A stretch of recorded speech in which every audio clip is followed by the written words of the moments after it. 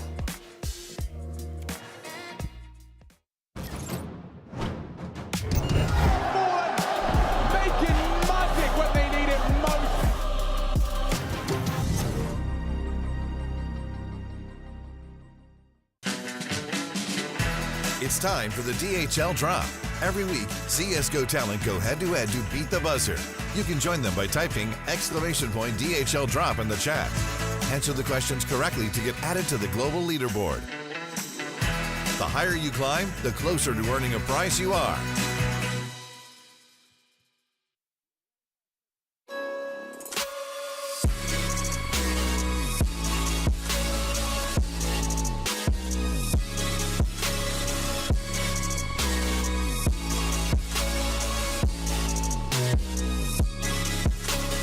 You love it, you wear it.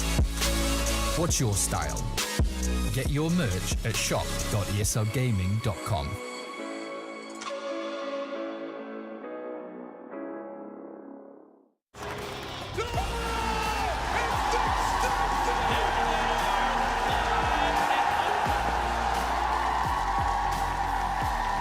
Let's rip the Russo. One more time. Are you ready?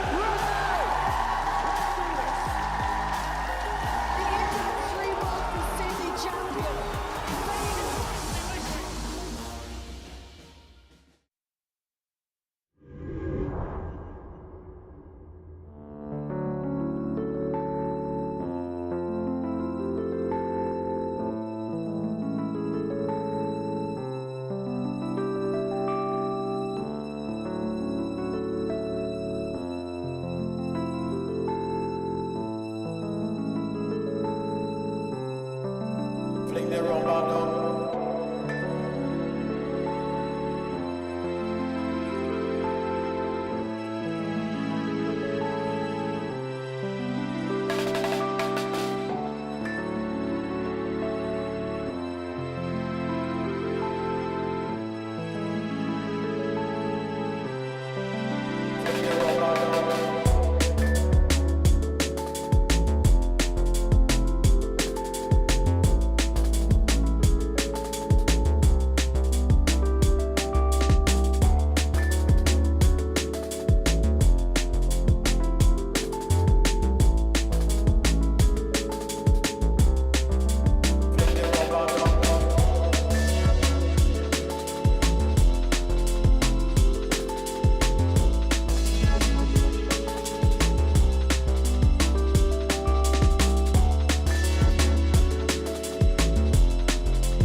Hello, my name is Fame from Virtus.pro, and I was camping back in childhood with my parents. We were going on the sea with their friends and camping in the tents and living there for 1 week maybe. I would like to stay home and not visit some places. I just used to sit at home and play CS. Jame will be preparing the woods for the campfire. He will just destroy it with the axe. And I think Fame will maybe just sit and drink cola. Maybe I will chill with Fleet or swimming somewhere in the river or sea if we have it close. Fleet will try to do something, I don't know. Maybe he will try to make the fire and something like this. I will try to survive and cut the trees and stuff like this. Just stop sleeping for sure at this time. And he wake up and eats something. That's his work. Of course we want to go to playoffs, and if things will go on our way. The best thing if we win this tournament. We are not looking at the other teams. We just want to win everyone and win this tournament. And it's the last tournament in CSGO, maybe. It would be nice to win the last one in this game. We're the best campers because we're good as a team.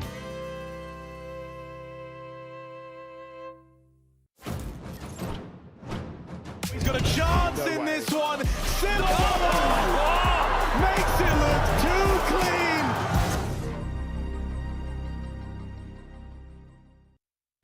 Joined by Nico here. Firstly, what's good, bud? How you doing?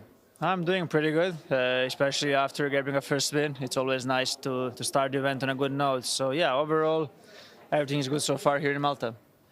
So I'm going to come in pretty hot from the get-go. I got you on my fantasy team. I've been playing fantasy. Yesterday was a 0-point day for you, Nico. That's a rarity. I don't think I've ever seen that in my life. Hooksy, 100 points. I don't even know how many he got me. Is today going to be a different story? Are we going to get the big Nico in the server? I mean, I will do my best, but I don't mind Hooksy also popping off. I think it's good to see him also playing really well. I think it's good for his confidence, and if your IGL is fragging out, he's going to make good calls as well. So I wouldn't mind him popping off again. But yeah, it wasn't my day yesterday, but we grabbed a win in the end. And yeah, but today for sure I'm going to try to do better. Okay, I'm happy to hear that. So my own selfish needs aside, in this VP matchup, obviously you played them back at Gamers 8. They've had Mir move into the roster since then. What are your kind of thoughts on VP? You think they're more of a threat now with Mir in there? I think that like they're slowly starting to find their groove again. I think they're slowly like improving their just the game style in general. But yeah, I think the last couple of times we have played them, we have won every single time. I think it's pretty hard like to keep winning against a certain team always. But like when you play VP, it's always a tough matchup, even if like the rounds like might look easy, like, but you have to like work really hard to win those rounds because they have so many gun rounds and they just play very slow, so they really drag you out there. So I mean, we are definitely, I would say we are a better team. I think we are better prepared, and but at some point I feel like VP is gonna like come on very strong. Maybe not this like the form that they had at the major in Rio, but I feel like they have to start playing better very soon. So hopefully not from today. Hopefully not from today. So we're going to go with long match, but G2 win. I think that's kind of the vibe here. All right, Nico, man, thank you very much. And good luck. We'll send it back to the desk. Nico says hopefully they bounce back and not today. Well, I guess that's understandable considering that's exactly who they play. Isn't that right, Yanko? Yeah, absolutely. But, you know, Chad's nemesis being here on the screen. I have a question for you, Chad. Yes. Would you be so kind to tell people what a drongo is? A drongo, it's an idiot. You know, someone that's a bit of a moron, a bit of a clown. Yeah, we have plenty of those around here at this couch. So, but we want to know the etymology. The etymology I would love to know the etymology of drongo. So drongo means what you said it means. The original drongo was a racehorse in the 1920s. The horse was frequently tipped as a possible winner, but throughout his unfortunate career, Drongo never managed to win. After his retirement, racing riders would describe a horse who had never quite fulfilled its potential as a Drongo. Gradually, the name became a form of insult for someone who was considered a loser. That's kind of my Counter-Strike career. I guess I'm a bit of a Drongo. It's kind of like Khal Drogo. In that Drogon, what is it, Drogo? No, you were right, but it's nothing like him at all. Okay, well, yeah, he did die. I have this is actually here is the etymology of some of those phrases, and there's a couple of here that you casters use very often. Ooh, so victory, this is how do you call it? Like, you know, a flash test. Okay. Right, to see do you know where it comes from. So Jason, I've heard you countless times say, things are going hunky dory for them. Oh. I say that all the time. Do you know where that comes from? What's the etymology of hunky dory? Yeah, I believe it comes from an old. It's from the olden days. There was a big wall. Go on, the olden days. Yeah. 42 Wallaby Way. It was about Dory, it wasn't it about like an egg type guy, Humpty Dumpty, who fell off a Dory, wall. yeah, Humpty Dumpty. Close, but actually couldn't be further away. Okay. So hunky dory stands for everything is fine, and it dates from the 19th century. and was invented by American sailors who used it to describe a street named Honchodori in Yokohama, Japan. The street used to be well known for the services it provided to lonely sailors who went there to enjoy what was on offer. What was on offer? It must have Jason taken the loves this one, by the linguistic way. ingenuity of one such sailor to make a connection between the words honcho and hanky and to invent the punning alternative name for the road, Hanky Dory. The pun would have also made sense too, as hanky used also to mean well-being and safety. The new phrase caught on quickly, and a sailor who was hunky-dory was happy for one reason or another. Oh, I tell you why, Jason. You know, random street of prostitution was going to be my second. Yeah, I thought so. Right there. I just want to give credit to Harry here, who wrote it down while you were reading it It's out. true. He had the answer. He just didn't want to interrupt. What does it say on the paper, Harry? Sex Street. Does say Sex Street. Sex Street. Yep. How did you Could know have that? just been drinking tea. What Yeah, can I because he knows What can I his say? Yeah, It's I amazing. actually respect. He's been there. I respect the phrases we use. man. Another one that I've heard Hugo use almost every other cast Nice. is take the piss. Oh, I love that one. Yeah. Do you know it? I know. I use it. I definitely use it. I know of it. I don't know. Harry Let me knows. think. Let's This take is the the- piss. this I don't know. Is it like bladder transplants or something? Close. The modern phrase is the vulgar cousin of take the Mickey. Yet That's it's true, much yeah. easier to understand. It stems from the obscure phrase piss proud, a term describing Harry's the state piss of a proud. gentleman who, on awakening, discovers he has an erection. A man whose sexual function has been, shall we say, letting him down, might be rather pleased and proud to discover himself in such a state of excitement. On realizing that his state is not owing to a new lease of virility, but rather to his need to urinate, he may be rather dismayed and realize that he has been deceiving himself. It is easy to see how this works as a metaphor. To take the piss out of someone, then, is to remind them of their delusions in a way that can be embarrassing and funny. And now what it did gets, Harry write? Now it gets. Oh, now it gets his erection. now it gets real interesting. A second sense of the phrase, meaning to talk nonsense or behave strangely and inappropriately, finds its explanation in a memorable historical anecdote. The story goes that ancient Siberian shamans were very fond of the red and white Muscaria mushroom, also known as the fly agaric, a sacred fungus containing potent hallucinogenic compounds, Oh, there we nailed go, it. that were an What? aid to their rituals. Keep The going. human body, however, cannot tolerate the New page. poisons that are also present in this mushroom. The shamans got around this by feeding large quantities of it. The shamans? To And their, then drinking the piss. feeding, To the reindeer. feeding large quantities of it to their reindeer, who also remember seemed this, to yeah, enjoy yeah. its effect. And then drinking the reindeer piss. Once it had passed through the creature's bodies, the urine-soaked snow would be taken and eaten by the shamans who, becoming high on the drug, would proceed to talk less sense than before. It was easy to spot someone who had literally taken the piss or was in the process of So taking it. is that where Rudolph got the little red nose? Like they were Exactly. everybody's tripping balls. So- Exactly. Wow. All right, okay. Jason, what do you think about that? You brought this topic. Harry, you I'm won down another to try cast, everything bro. once, you know? You're from Michigan. How does reindeer piss taste? That's not bad. It's pretty good, Hugo. Get it 'cause It's you're from Michigan. delicious, mostly in the morning. If you do it in the afternoon, it's a little bit of a bitter Some taste. say nutritious. Yeah, but in the morning, it's good. Lovely. Wow.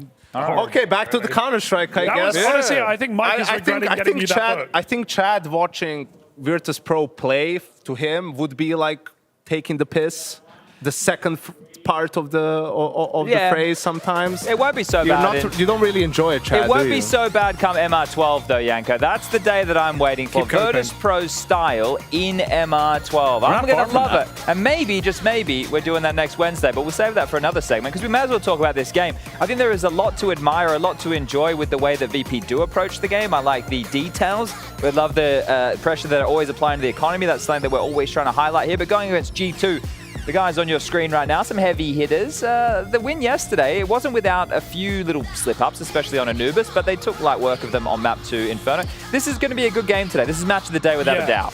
What's interesting as well, you talk about that opening game, the opening map of Anubis. This is something that we've seen at the start of almost every group, right? The heavy favorite coming in against the big underdog from another region and getting kind of anti-stratted, right? FaZe claimed it themselves when they played 90 in that opening game. It went to 30 rounds on nuke. They just about won it and 2-0'd. And I imagine G2 had the same issue up against a Chinese team in Lynn Vision, who would have prepped hard, come in with a good map of Anubis, who then, of course, crumbled after that first map, after they fell in overtime. So, yeah, I'm not going to judge G2 too harshly off the back of that opening not at all. map. They got the win. But they've already played VP, you know, back at G8, and it was a pretty damn close affair. They should have lost. And I think they might today. They should have lost that game. It went into Vertigo, the third map, right? They only got 5 rounds on the CT side, and then they came back. There was a massive round that Hunter won, sort of getting a collateral. And then VP, out of all teams, just started force buying for no reason round after round and ruined their economy. And I think they were actually on tilt after that one round that they lost. It was the Fame buy with the MP9 that everyone bought behind it, right? Exactly. We were talking about that a lot at the time. So I think they've also learned from that. But for G2 and the slow starts against Lynn Vision, they haven't played since G8 in an official capacity. So that's a month with no officials. You know, first game back. They did have a boot camp before this tournament. Where right? were they boot camping?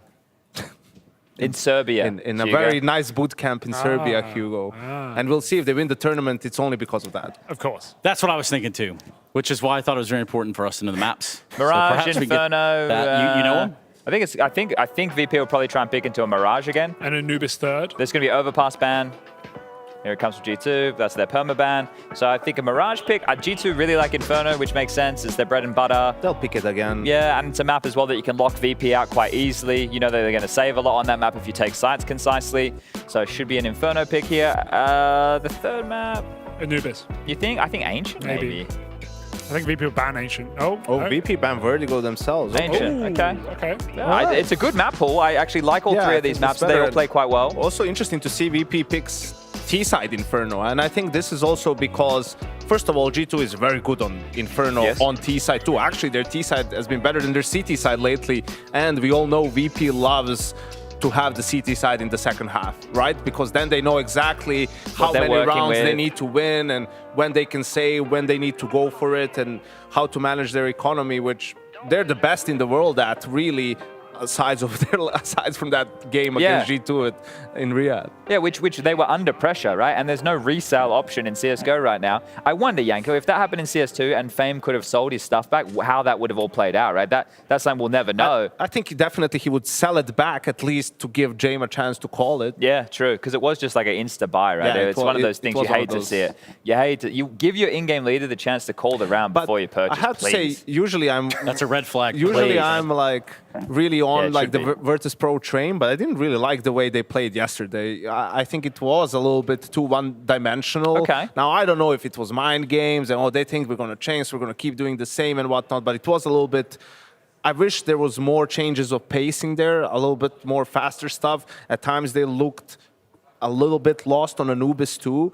So yeah, I expected a little bit more from them in that game, but again, also maybe a lack of some officials and whatnot. First game of the group, we'll see how it pans out today. Mirage and Inferno are also for them two really good maps. So Jason, that filibuster you had planned, we don't necessarily have time for it, but who do you think wins this game? Dang. I'm going VP.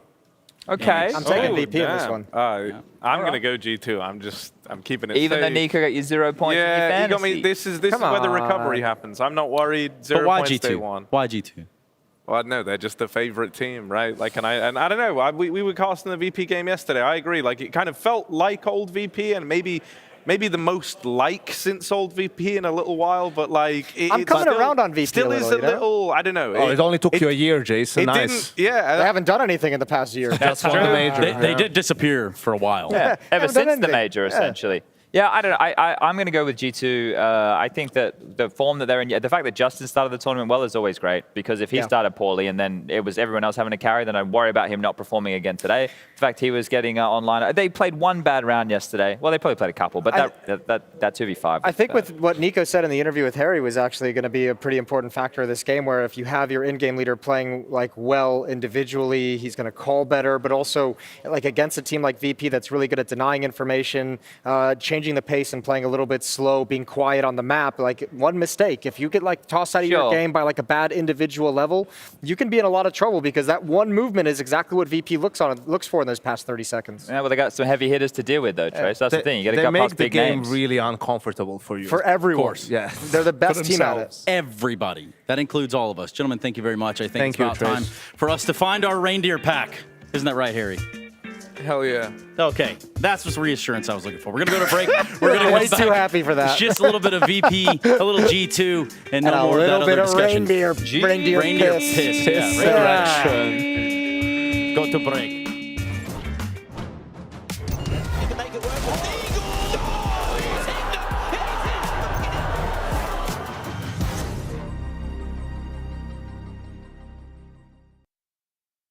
Say you're looking, keep looking for it, but you can't find it.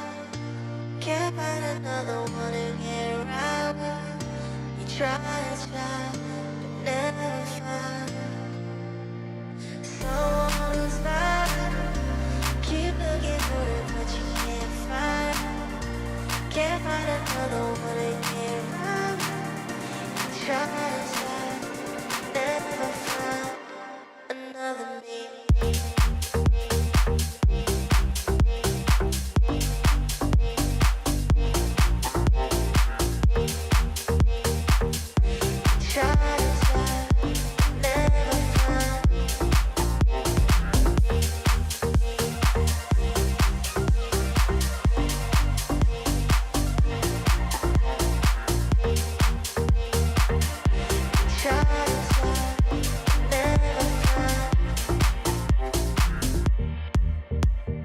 What is missing when you've been?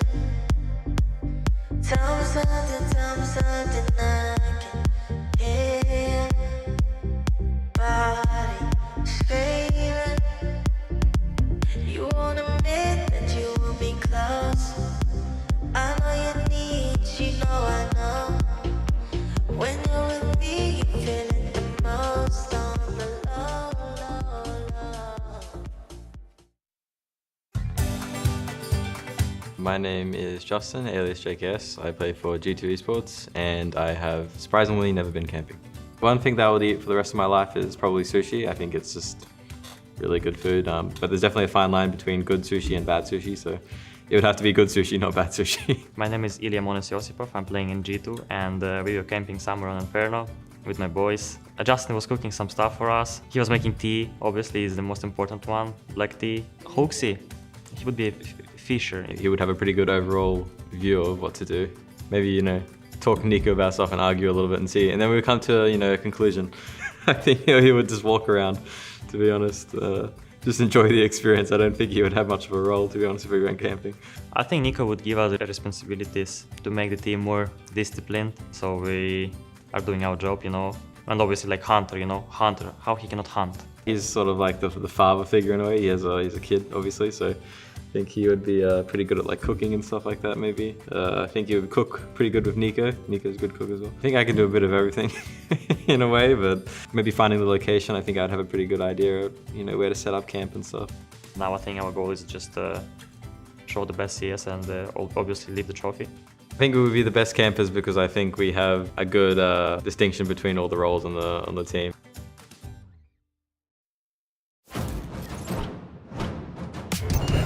You can't win Pro League like this! You can't win Pro League like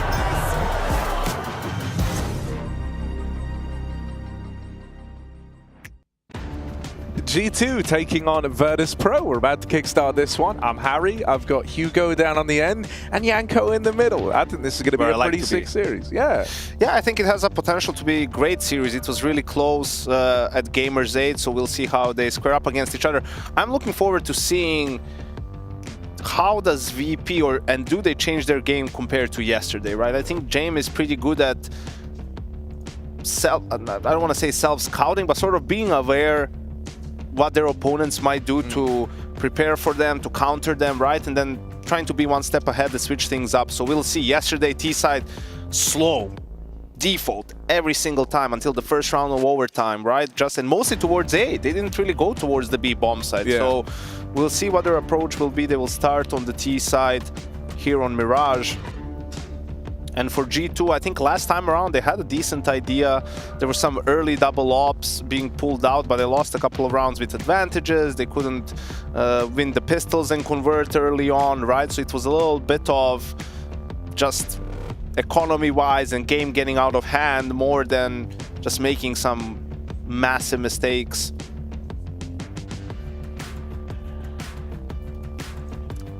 Yeah, I think it's going to be interesting. I always like seeing like kind of flashy AWPers matching up against Jame, because I think the interactions are always very interesting, right? Like Jame's someone who he will like make his opening moves, he will try to be involved early, but while not being like a super aggro AWPer, he puts like a tremendous amount of pressure on the map, I feel like just being against him and knowing that he could have an AWP every round kind of looks to limit some of the early options that you can have.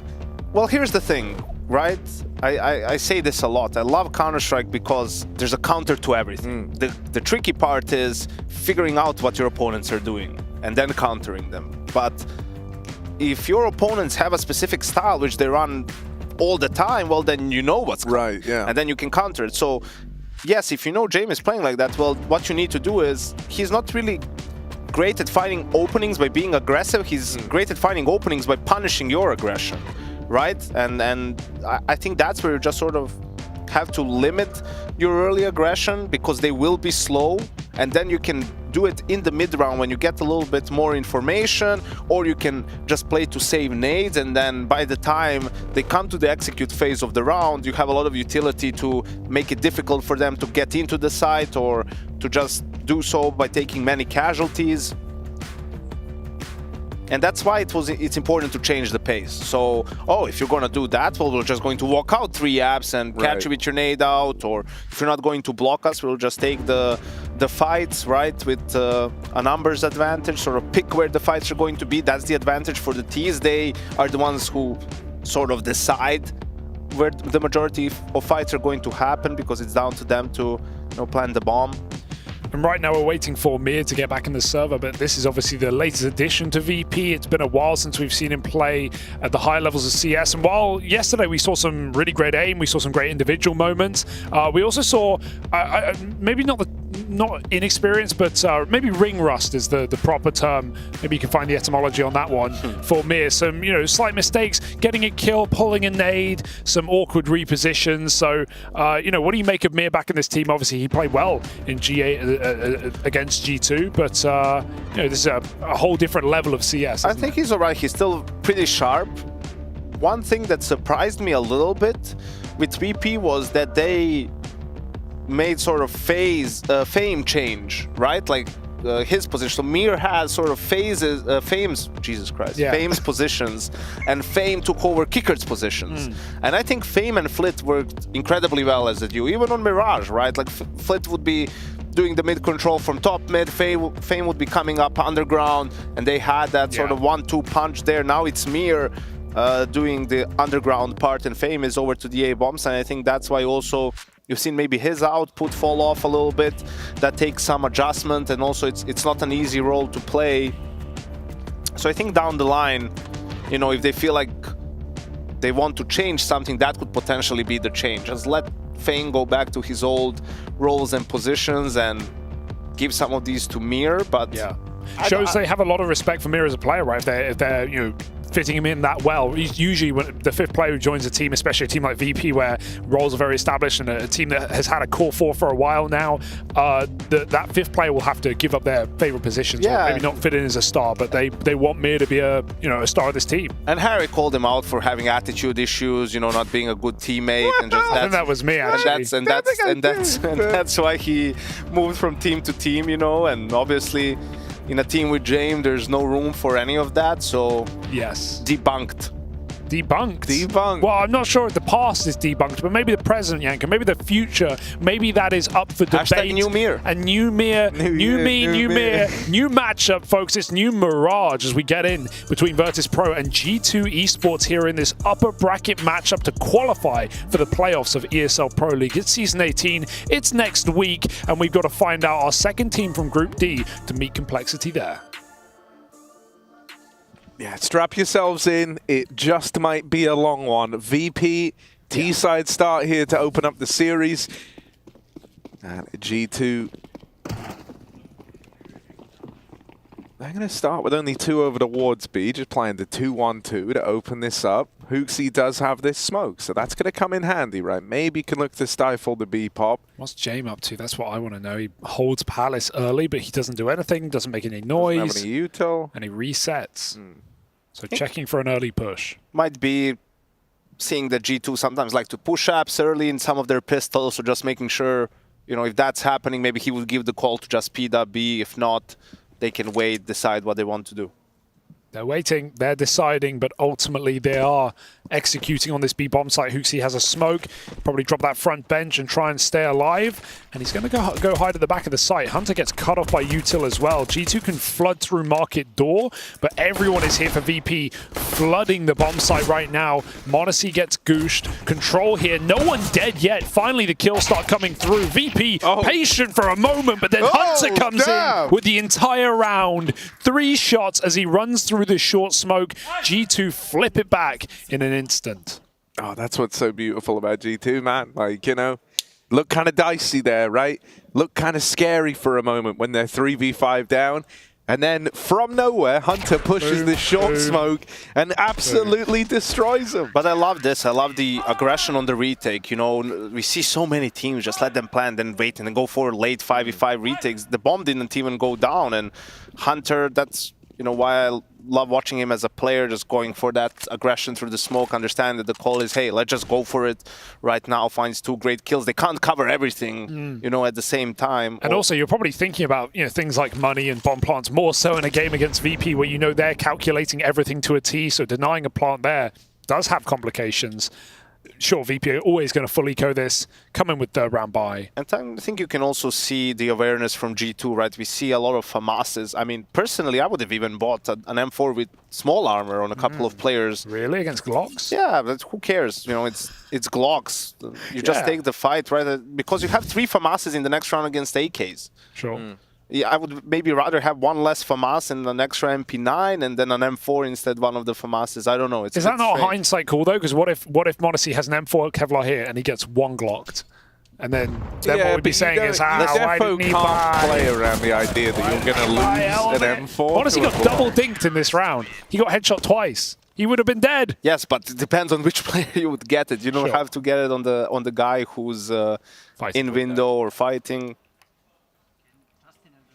Well, luckily enough, G2 don't lose a player to Glock. This was really important. Like when I was coaching, you have to, if you know a team ecos with no plant, there's a specific way you need to buy in the second round to not be in a bad spot in the third round, so that even if you lose the third round, you can buy in the fourth. Okay. You know, like there's a whole layer to that early game, and we'll see how this pans out for G2 with 3 FAMASes.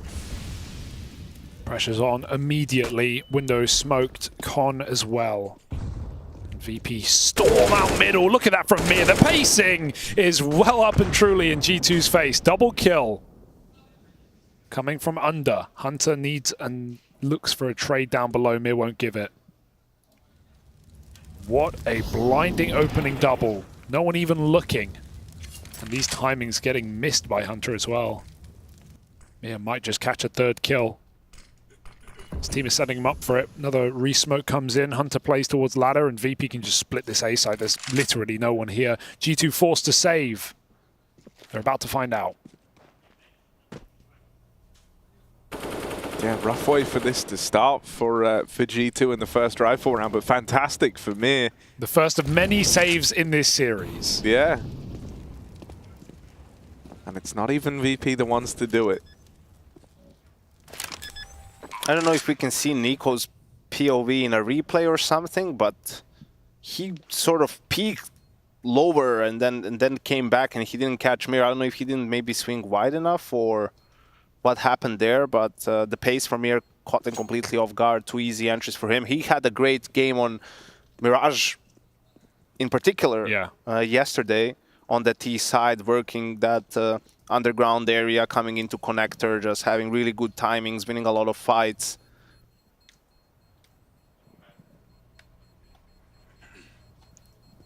And yeah, G2, you know, you could see, like, they were going for the mid-fight. They were sending 2 guys out, Cat. Nico was down Con. I think m0nesy was also in window. So they really wanted to deny that mid-control, but just sort of a little blunder. You heard the step of Nico and he just went rapid. So you said that Nico did check under, like, before that, right? But didn't... I think you could see on the radar that he was Didn't there. seem like a wide swing or anything, for sure. Yeah, he kind of does glance at it. All right, so unfortunate timing for NiKo. But a well-earned double for Mir, and VP are on the board immediately. They go back to the mid control, but G2 are going to start taking room on the extremities. This is nice, right? You plan to concede mid, so you've got to take real estate elsewhere. We saw these really heavy defaults from VP on this T side yesterday, Yankee. You weren't a massive fan of it, but they were consistent. They did an entire T side against Liquid. I'm fine with the default, just it was never switch it up every now and then, right? And we can see also NiKo was throwing the smoke to bait for JKS, who is in that forward position but has all of his utility. HooXi doing the Timmy.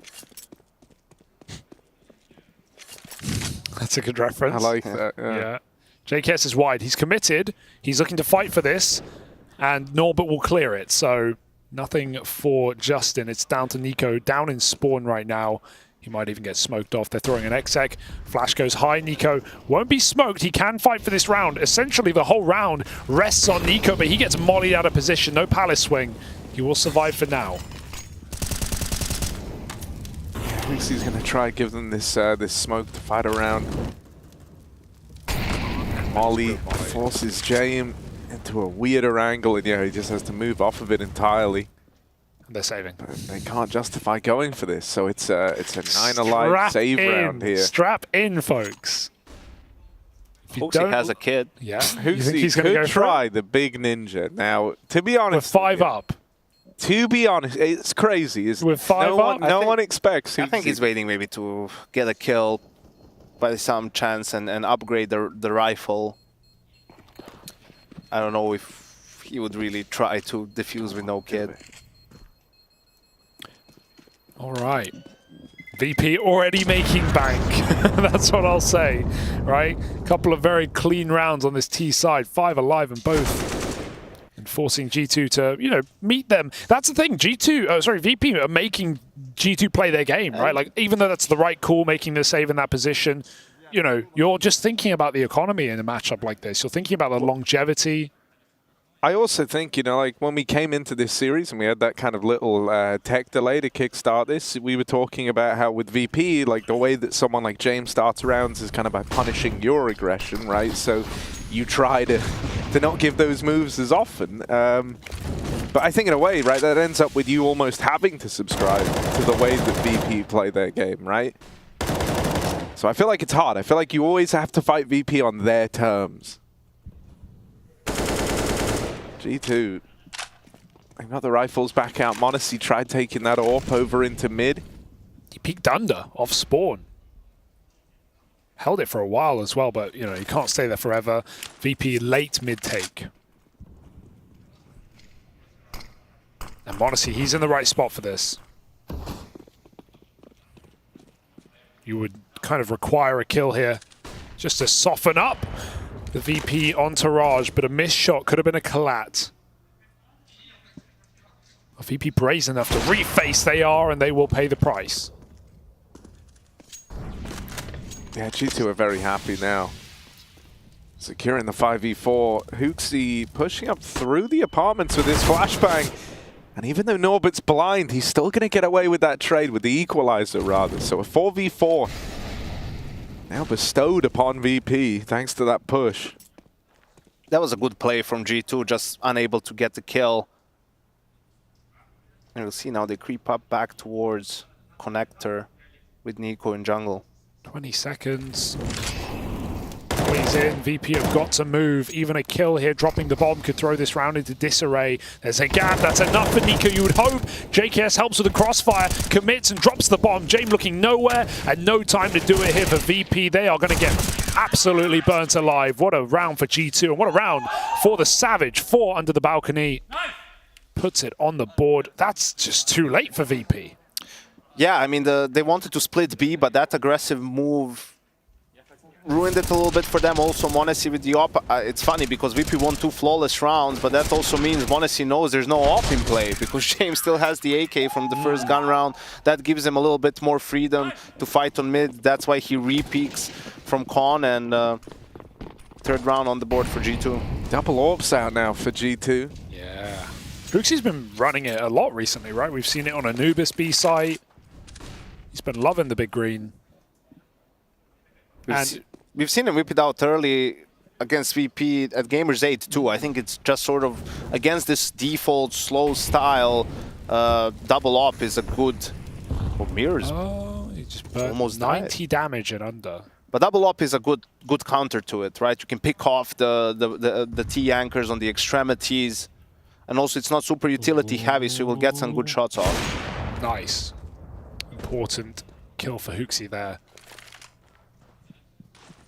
And the nade timing, not quite. Mir must have sat in that molly looking for a kill, burning, hoping they swing him, but they did not. And man, was it worth it? Even Jame won't give him his orb. No, Mir is not simple.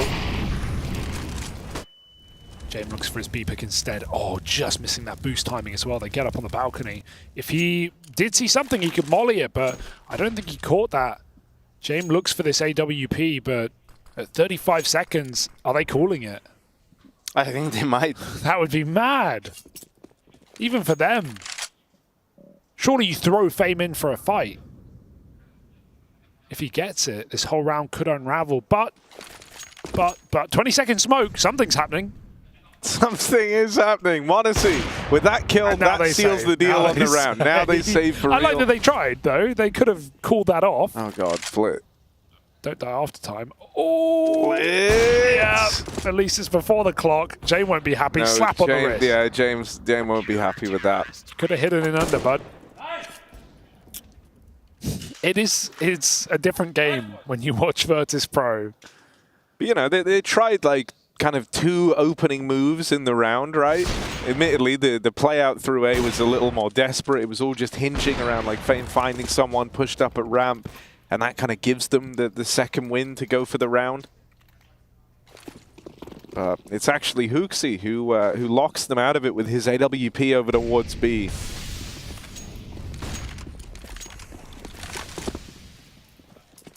Norbert and Huxey might be destined to fight again here. Wouldn't be much of a fight. AWP v Tech9. And Huxey knows what he's up against. He plays passive. He plays that bench angle to give himself a pixel shot. Not an easy hit, but enough warning against what could be Tech9's fast. It will be out middle instead, though. Again, VP flash their way. They swing. G2, no, they don't need to commit to dying in middle. Not this early in the round. And honestly, with the way the VP have been playing, it's been so late that G2 know they can win rounds to time. They've already done so. But the problem with that is also, okay, you have mid and you're playing default, and there's an op on Jame, but the remaining utility isn't great. You still have to try to get into the bomb site, and there's 2 ops on the opposing side. G2 is clearing ramp 2. Huxey is by himself with the op. Uh-oh. We'll see now. Now the help is coming in form of m0nesy, who also has an op. They need a rifle there. Even Huxey backing off. Realizing this hit is inevitable. With no mid-info, they get a cap molly down, but it's the apps play where the majority is coming from. This could still get tricky. m0nesy's alleviated some of the pressure, though, and with Hunter set up on short, he's going to deal with this short wrap, or at least he's going to try to. Instead, it's Mir winning the openers. m0nesy now has to hold the line alone. Wow. Nails that first shot. Oh, nearly the second. m0nesy's got 1 shot left in the AWP. Jame with the full commit, backstabbed by JKS through the apartments, and so even though that bomb goes down, m0nesy and JKS will lock in the round for G2. How did m0nesy get back in kitchen as well? He was back sight. He runs to take that window angle, just completely changing position. And Jame, the mind game of sticking the bomb in front of an AWP, knowing that, yeah, this is obviously a fake. I would never stick this. Thank goodness JKS has such a quick flank off of that A ramp push that we saw earlier in the round. It saves G2's bacon from what could have been a very awkward round. I'll tell you how. He's the Flash. He is quick. He just gets it done. Still ended up being pretty close, all things considered. But you can see the problem there for VP. Okay, this wasn't an optimal buy for them either. Oh, man. Mir is... Welcome back, buddy. A spillage on the desk. He's got it everywhere. What's he spilled? What's that white liquid all over his desk? You're an expert, Harry. What is all that white liquid? Is it milk? Mir with his glass of milk. I heard he won't play an official without it. Or maybe that white monster. Yeah, he's sipping on the white monster. Miz, yeah, he's had his tech problems today. Now he's got a milk spillage on standby. See, no one in G2 drinks milk. I don't know. I heard Justin has strong bones, Harry. That's from man. He just built like that. He's 90% bones. Most I don't people know about are water. bones, but he has a strong back playing with Chad all the time. He has to. Hey man, when they play together, it's weird. It's like you get transported back to a bygone era. For me, it's like this is what I wish for VP to do. Or I mean, okay, so there's a double op, right? So one of the ops is on B, obviously, unless they're doing some sort of a trick play. So you can just use that. You don't even have to just execute B, like fake default execute B. That might be a little bit too obvious for you to do, and the CT still have a good amount of utility. You may still get shut down, right? But what you can do is sort of fake that and make them think that's what you're doing, make them spend a lot of grenades and make them paranoid about that bomb site later on, right? And then you don't have to go B, you can go late into the round, they won't have a lot of utility to counter you, right? You can post up Jame there quickly to take the angle, put a little bit of pressure. Instead, they're just sort of keep defaulting. Harry, put that PC on m0nesy POV. I want to watch him root right now. He's got 100 ADR. He's been getting very involved on the orb. Very mobile. But yeah, to your point, they've even left HooXi alone on B in multiple rounds here. m0nesy again goes down under, looking for the opener, but there's a run boost set up top mid. m0nesy hits his. As the boost comes out, the timing was there for VP, but G2 are not distracted. There's 3 eyes on middle, or at least 3 set to them. Make that 2. Nico gets traded out by Hunter, and G2 won't die on this hill. 1 gun given out in mid, but even m0nesy can hold a bit of an eye towards it. VP are going to crawl in through under late. They've still got the AK up top, so they can go from no guns to 2 seemingly easily, unless Hunter goes for a swing. G2 are not priming him to do so. And even VP are in no hurry to re-enter this battleground in mid. They're rubbing their hands together over the thought of free gun. And that's a crazy ding. Now they found another kill onto Hunter in the window. Right as he tried to re-aggress, this push and a ramp from JKS is at least giving them something to act on the back of. But because they don't have mid, are paranoid about the con split. HooXi on the B hold, left here alone. Only 1 from his AWP. Nice shot out of m0nesy. There's a wrap on wrap through the apartments. Jame is being flanked by JKS right now. That plant's still going to come in for VP. There's nothing that JKS can do to stop that. Only just now arriving. A little later for Justin. He now plays his hand from the apartments. Another missed shot for m0nesy. They can't really look to... Oh, they will go and pressure the orb. They find m0nesy in the market. And now it's just JKS. They know where he is. They've got him boxed in here. And he can't find Jame. He can't get a bearing on him. Finally locates this pistol, but so much time has elapsed. He goes walking into that crossfire, and VP bully him. Oh, yeah, they just swap off the double orb that they save as well. What a round for Fame, man. He hit some crucial shots. That trade on HooXi back B when he has the perfect angle. He knows he's being locked by m0nesy on the window, and he somehow jumps over that AWP. Sure, m0nesy misses more shots than you could expect of him in this round, considering the game he's been having as well. But then Fame abates Jame perfectly enough to win that round. VP get it done with pistols. That was... P250s, remember, m0nesy misses a quick opener up cat, but he still escapes back to B. So no harm, no foul here. VP with full mid control, this time a little easier. What will they do with it? And when?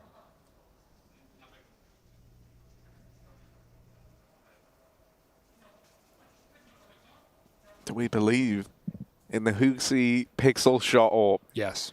Oh, because there's someone else on the other side. Jame, he wants to try and exploit this HooXi B orb, and he meets him on the pixel angle, but not destined to go re-swinging back into that RG2.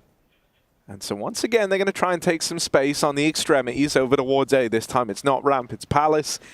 And they're going to learn that this side of the map is empty. m0nesy is now rotating over right as this B play looks to come through. The rest of G2 are making their way around, but these players have got to hold the site in defense of B. h0nesy puts up one, can't find any more. He will get wrapped, finished off by the Jame. Missed shot for m0nesy. This is getting awkward now. If the tides don't change soon, G2 are out of this round. There's 3v4. They're already maybe past that point. They just have no flank, no cat control. Triple market is a dead, a dead round here for G2 unless a kill is given over, and VP are not going to chase you in this post plant. What a try for m0nesy, but Jame locks it down, throwing himself through the window for that kill, and he almost catches Fame at E-Box. Instead, the hunt may just come through. The AWP removed. VP the masters of money, and G2 a bank broken. And that's what happens when, you get dropped on B. Hunter hits a dink, nothing more.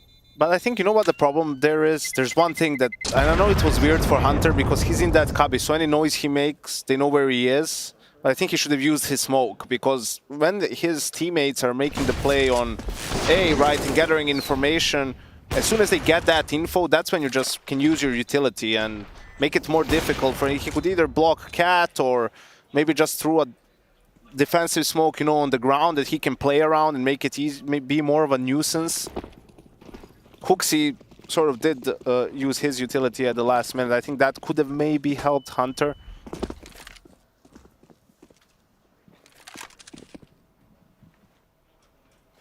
m0nesy's trying to get back in this game though with an AWP. Because he started lights out, and then ever since I mentioned it, he's missed about 6 shots in 2 rounds. Throwing himself deep into the apartments here. Nice boost for this early kill. And Jame almost gets caught off. They don't have a nade to play off of. Cover not going to be enough. NiKo gets out with a kill on flip, but very low, and no one... JKS has armor, actually. He could swap that over completely, but he needs to rotate all the way around into Palace to do so. Flank is in. Hunter can hear this. That's a dink onto Mir. That's the bomb, now trapped in top mid. Meanwhile, out on A, Justin needed that. If he gets that kill, suddenly the round is really heating up. It still could as h0nesy taps out one with the USP. The bomb's coming back to A. VP don't have space over on the B side of the map, and they know that G2 had the apartments, so they feel like their hands are tied into the A play here. Shot from James AWP. This one is on a knife's edge. VP are sweating right now. Yeah. NiKo posted on this AWP. m0nesy with the M4 smoked off back in connector. Might be able to spam out the planter here. Just enough. Mir will fall trying to plant that bomb. And now for Jame and Norbert, the reality is dawning on them that this round looks like it's gotten away from them. This round should be done. And there's NiKo looking to make it so. 10 seconds left for Norbert, and there just simply isn't time. There's not a route back into this. He won't get given that kill in the spawn, and so a save is all he can manage. G2 managed to do it with very little in this round. It's the hero guns, that AWP and M4 combo, that's all they've got, and they make it work. Unbelievable round, Yanko. Absolutely. First, all the damage that NiKo did, but also G2 finally, I think this is the first time in this game that VP doesn't have anyone in B apps, and that's exactly when G2 goes for the early aggression. That was disgusting. First bullet is deadly accurate on that run. And even this kill from m0nesy, you can see Hunter with the assist. That's the dink he got with the USP from B app, so all that damage mattered a lot in the end. Oh, there he's back, baby. He is back. Nice shot. Looked like he was ready to discount Mir. The nade lands a little late. Jame has been getting beaten up in these last couple of rounds, and JKS holds on the A side alone. So VP, I mean, if there wasn't a minute and a half on the clock, you would be calling it off already, and maybe, just maybe they still are. But obviously, give the round its due diligence, see if G2 get aggressive. I mean, that last round was the first time G2 sort of had an eco. They had 2 save guns, the rest were on an eco, so it has been tough for VP because of all the saves from G2. The 4 rounds from VP are all gun rounds. Yeah. And they've saved in 4v5, they've saved in 3v5, 2v5, so G2 have certainly been keeping the money. Even when VP have won rounds. If you were to look at the scoreboard in terms of frags, it would look so strange. Only one player in double digits after, well, now 11 rounds of play. I don't think this one's going anywhere, folks. It's, you know, it's nice watching VP games though, because there's always time to go to the bathroom. If VP like lose the first man, you can just go. Well, but You've got like 90 seconds. VP has won 4 rounds. They have 21 kills combined. Yeah, that is right. Like insane. that's the saving denies you some of those kills, but rounds are obviously what matters. And this save is fine because they'll all buy regardless, right? They'll spend all their money regardless in the next round, and then if they lose that, they'll all eco. Still running out of rounds on this T side. Like worst case scenario, we're getting to, you know, 9-4 and VP have a last buy. Yeah, but you can't. You have to be real. You know, you have to be realistic and look at, okay, because their loss bonus is at 1900. I mean, there's a lot more value in the save than in just dying, you know, going for a 3v5 and then dying, and then, you know, you have to save with 1900 and then you get a 4.3 buy against a team that has everything and a double up potentially. Those are really difficult rounds to win, so... Yanko, that economics degree that you have is extremely useful for these kind of matches right now. Me and Maniac both getting to use our degrees. That's in true. Recent times. That was a great segment last night. Thoroughly enjoyed that. Dr. Matthew. And patient Yanko. Patient Yanko. Yeah, in the madhouse. Again, the aggro, and this time, the second time that VP don't have anyone defaulting here. They've had Norbert, they've had Mir controlling this part of the map. And Mir's just crept out under, but Norbert gets shot in the back. Mir must turn around. They are aware. They've seen him here every single time. And the Lord, the Giga Chad, he does it once more. 2 kills up in the B apartments. Yesterday was no fluke, folks. And VP, what now? Here you shouldn't save. Yeah. Right? Like even Jame, you need to like try and make something happen. Either deny their money. You know, I mean, this is a horrible situation. Actually, it's going to be very hard to do anything, but that's the point. If you save here, let's say even Fame dies with the Tech 9, but you save the AK and the AWP, then you're in this weird situation where the 3 players will eco the next round. These 2 guys will have guns, but they won't have the money. Yeah. So in round number 14, you will have them, unless they try to save the next round as well, which would be wild. And G2 at that point would chase them because they already have enough money in the bank to throw themselves at VP to deny them the AWP. So they are saving. Okay, Fame got a gun as well. They got the gun from under. Here it gets weird for me. This is the part of it that I don't like because, okay, Jame can buy some extra utility, Flit can buy a smoke, Fame can't buy any nades. And Norbert and Mir have 2.5 and 3k, so it's like, are you gonna buy again and have some freaky buy, or do you eco? But if you eco and then lose and no plan, then these 3 guys that have saved the guns will have at that point, can buy a Galil and big armor, and that's pretty much it. So now they're playing themselves. That previous save was fine. I am loving this. No, I know it's pretty boring for people at home, I guess, but... I'm nerding out, and I'm enjoying listening to you nerd out. It is like... That's where I think they sort of overdo it, and they're making it more difficult for themselves. Because it's not that in its own right is not a terrible thing.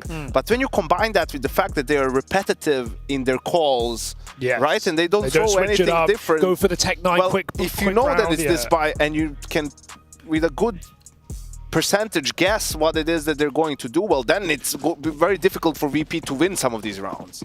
Because typically the issue's been like, oh, even if you know what VP are going to do, you still can't beat them. But I think G2 are answering the problems pretty well, and they seem to know exactly what VP are going to do. And it's similar to yesterday. Jame doesn't know, but there's a player jumping below his scope as he holds for an orb peak. m0nesy and HooXi have both been taking shots here.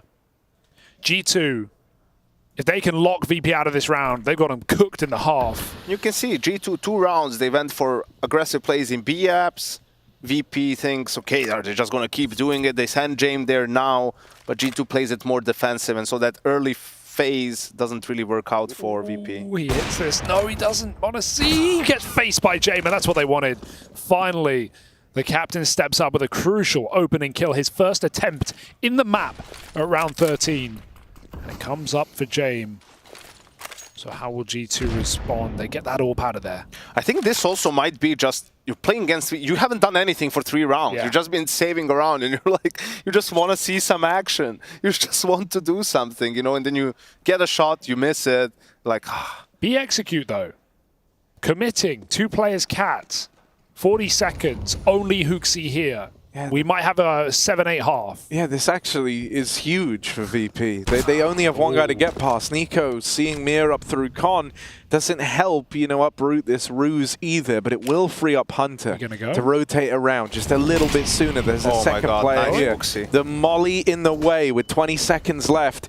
They have to wait for that to fade, but now they're playing in the final 10 seconds. Miss spray for HooXi. Hunter, if he can hold the line here, G2 is still in with the chance. He drops the bomb away from them. And so even though VP get a handful of kills, they will not win this round. They will not get that bomb planted. It's G2 with an 8th.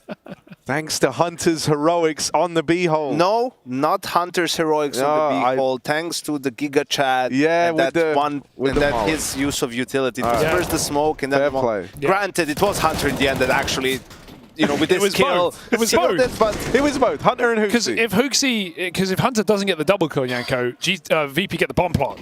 VP get the bomb plant.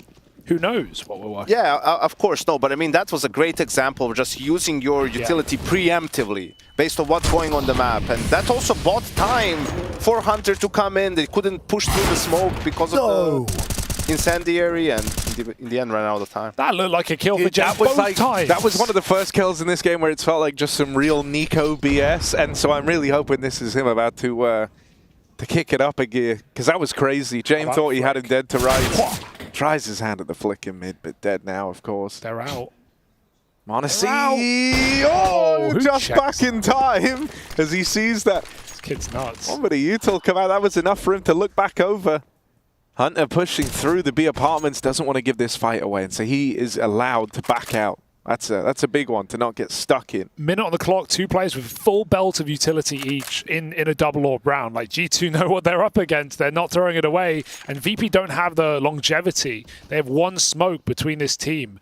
And this is a very important round to try and salvage something on this T side. They're going to group back on A after probing the B apartments. Molly getting burnt on B. Hunter picks up drop nades from HooXi, who will return to the A side. And Norba has a lot of room in this site. This is a retake round for G2 with 2 AWPs as well. Not going to be easy. They've got kits, and there may be rifles to scavenge, but VP are very happy with the position they're in now.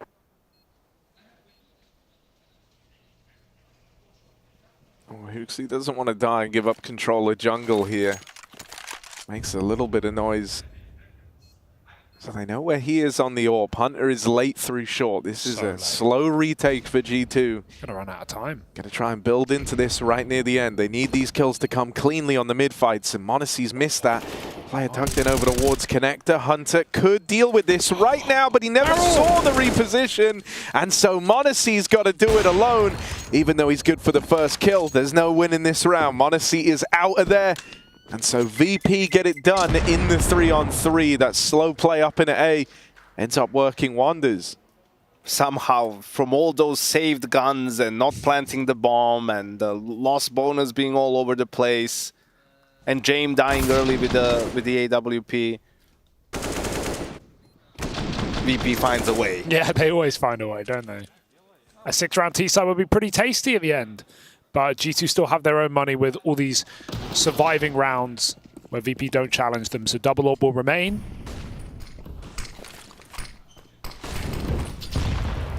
Double cat push. I think honestly, it's a sign of the times that you're doing a good job when you've been allowed to run this many double AWPs against VP. Yeah.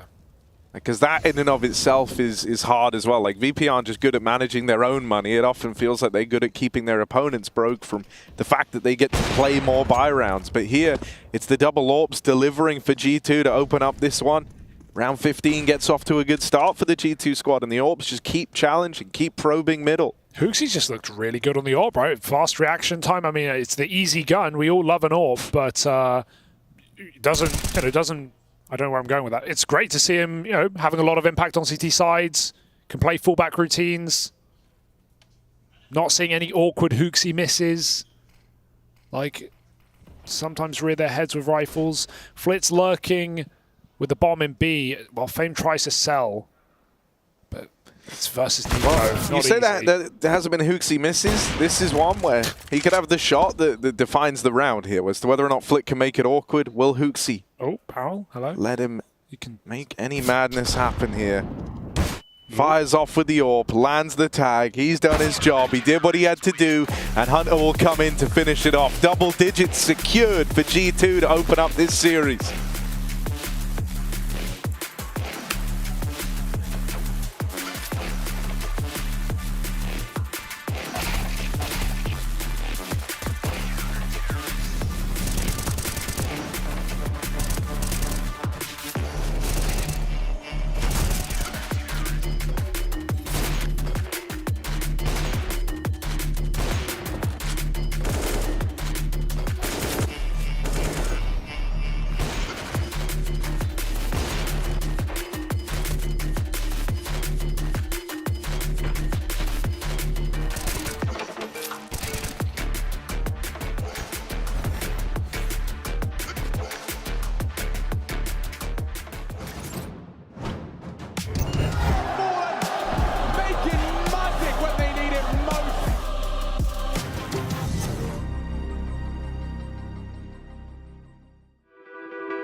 Twist will remain supreme.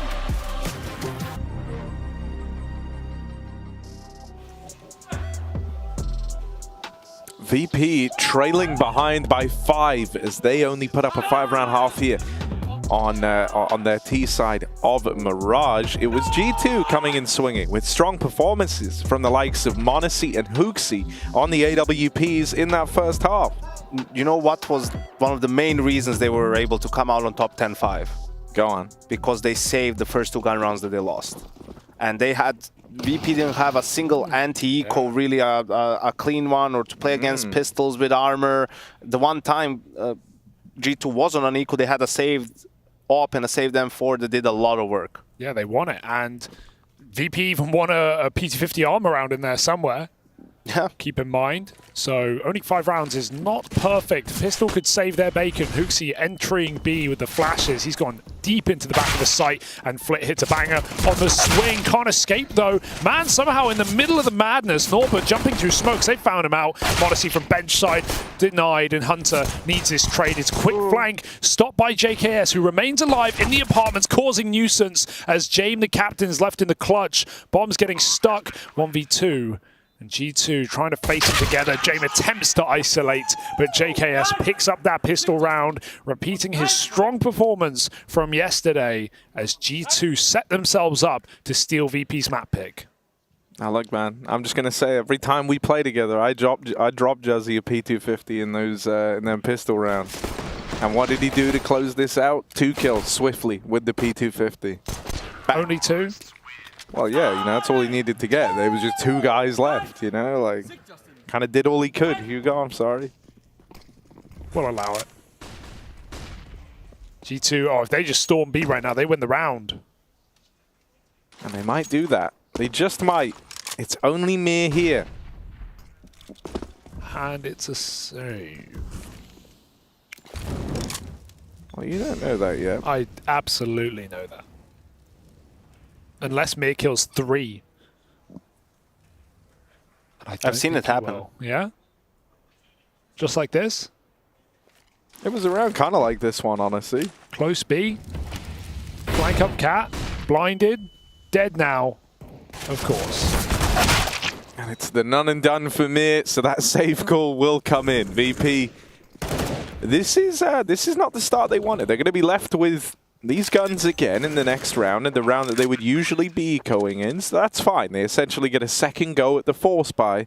After that, when they bring the rifles out, they've got to find success immediately, or else G2 can look to run away with this map in the second half pretty quickly. Sometimes talking economy is the crutch of commentators, right? You know, sit back. But you kind of have but to. how does this impact the finances, Harry? Where's this going? That's a lot of the. But that's unfortunately VP money game. All there really is to talk about in this matchup right now. I think for this one though, it's a little bit. I think VP also understands, unless they win a round early in some of these forces, you know, if it goes up to 14-5 or 13-5 for G2, you know, that's going to be very difficult to come back from. So maybe it's something coming from preparation, seeing the G2 most of the time in second rounds ends on A.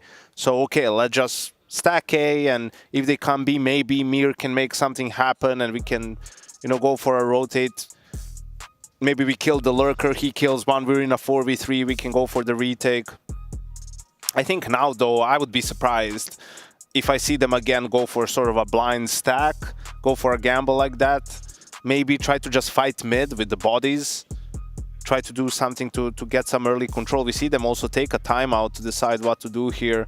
I don't know if Mir is going to pick up maybe just a P250 or something like that. I don't think they're, you know, buying more nades and sort of going all in into this round. I think they're still try to do something, to make something happen, but if not, they'll have a full buy in the following round.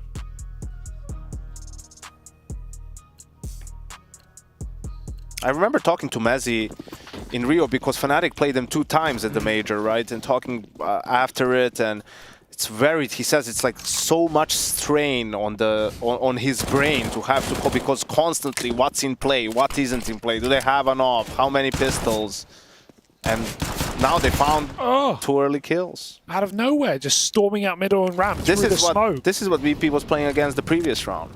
Return to the A play. Okay, nice kill for JKS, but still need a bit more to go their way. And this kill from Hooksy as he flanks up through the connector isn't a bad start. There's been a lot of damage inflicted to JKS over in Palace, or out in sight now, rather. But He still might be able to find a bit more impact before all is said and done. One more out of JKS. m0nesy joins the fray.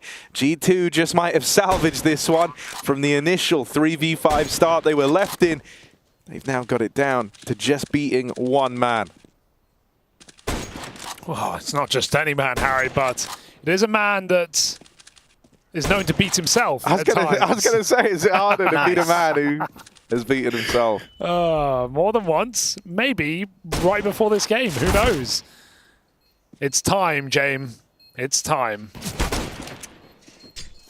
And this was the round that VP really needed to win, right? Yeah. To give themselves an early boost to sort of set up that potential comeback. And I think, again, Hooksy. That one kill that he got coming up connector on Flit, and then also this one kill and the molly, that really created the space for G2 to get into the bomb site and use the utility they had remaining, and they did a great job of salvaging that 3v5. So I'm watching, Hooksy. Yes, we were watching when you won G2 that round. And G2 have played a fantastic game here. I think it's easy to clown on VP a little bit from some of the rounds we've seen, but the logic is there, the sense is behind it, and G2 have capitalized on every move VP have made every economical decision. They've won some crazy gunfights. Nico has got an audacious in middle on CT side. m0nesy was banging. It's all gone really well for G2. So I think that's got to be taken into account at this score. The best thing for them that I've seen in that first half or so far is they were aggressive and they needed to be aggressive, but they didn't take silly risks, or they didn't go for rounds when it wasn't realistic to go for them. And they had a couple of really important saves early on in the first half, which allowed them to keep buying and, you know, get into the game. And their moves were like info moves as well. They weren't playing double push off spawn. They were doing it very late in rounds, taking ramp back before the B hits. They had flanks coming in. They were winning mid. So it's not like G2 are throwing themselves at VP aggressively, but they will in this round. 30 seconds waiting that smoke before they hit this B bomb site, but VP locked them out. G2 might just have to go through. They might have to. Hoping that Hooksy can open something up on this run through short, but with JKS now dead, that bomb is out of there. They try to go up connector. The Hunter's been locked out. Nico has secured the kill to get them in. And with that, suddenly the route to this plant opens up. Nico has given G2 a chance. The wide plant for CT won't get stopped yet, but it could get swung. And there's the peek out of Flit. So Jame and Flip punish immediately in the 2v2. They're fast thinking. Gets them onto a 6th. And that's with Fame making a big mistake to re-swing back in. He kills that underplayer, maybe thinking it's just a con lurk on a B hit, but that'd be a very late con lurk if that's the case. And it's because G2, because they got smoked out, decided to bail the bomb back under and end up on that A site. So, you know, 2 kills come through for VP on B, and Fame seems to believe that that is the commitment. He re-swings back into con. He gives Nico that kill he didn't need to at 20 seconds, and still VP win the round. So very, very close. But yeah, VP I think it was just the chaos that caught him off guard. He did do one shoulder peek, and then he swung to go to jungle. That's when Nico popped up. Ooh, through smoke. That's his own smoke, anticipating the incendiary, really, so you can see how careful Fame is because of that. Oh, not an AK, but you wouldn't believe it. I love how that went from looking so awkward to just like real clean in an instant. And it regains control of the Galil down in mid. And an essential reset round, right? VP are back to broke if they lose this. Oh! No way. Oh dear, well don't worry. Under control, Hooksy's at least returned some normality into the 3v3. JKS moving in through the palace, but they've got Fame to worry about. There's position held, locked down by Fame.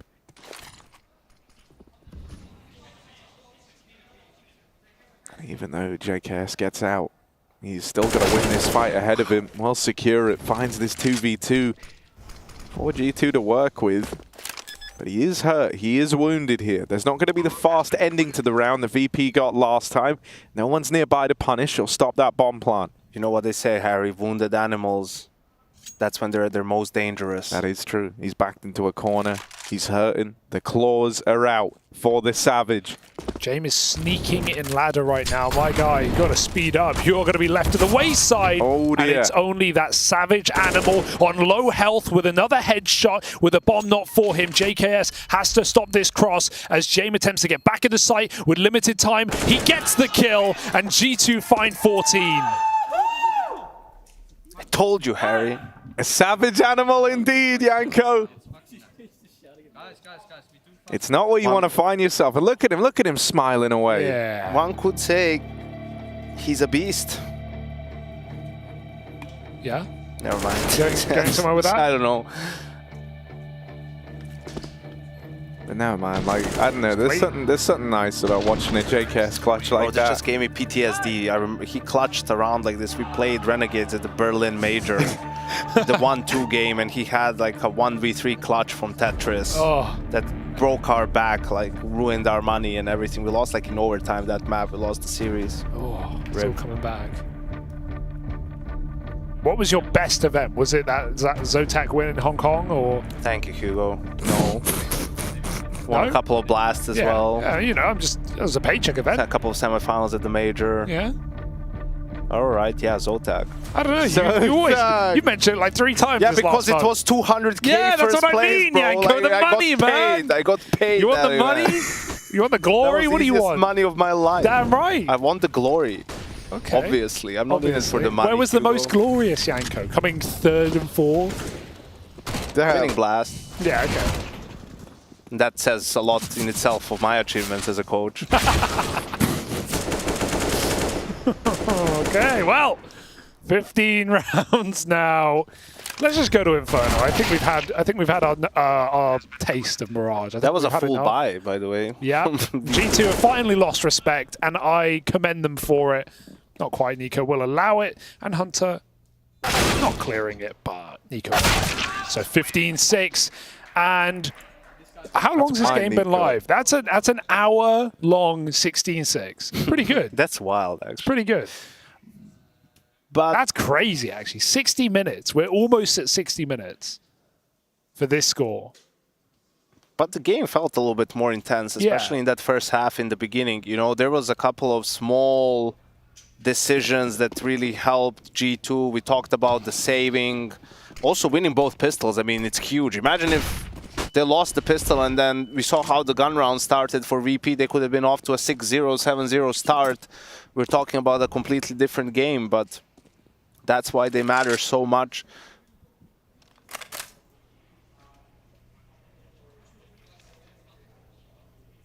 Well, let's see if VP can keep the timer going. Flash over to mid, but no one peeking on the back of it. Topcon smoke in, and Nico.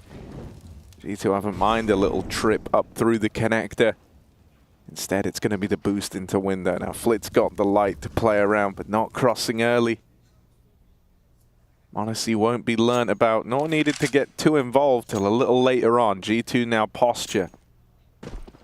Prop themselves up over in the apartments. M0nesy takes window away. This has got all the makings of the B split here. And M0nesy gets rewarded with that opening kill. He can explode now, and he's still faking the A site. No way. He almost found that second shot, but jumping out his fame just in time. Down to the van player. Norbert spammed out. Huxi will trade, and Mir with a FAMAS lets him down at the back of the site. Jame goes flying in and has to attempt this round. No saving today. These are my favorite Jame rounds. Damn. But Huxi just ends him with a 3rd headshot from the Hooks. He's loose, and Fame, who reset from that A-stairs position, is going to get heard about. Let's go to Inferno. Let's lock it out. G2 are here to play, and here for the playoffs, perhaps. We'll find out in one more map.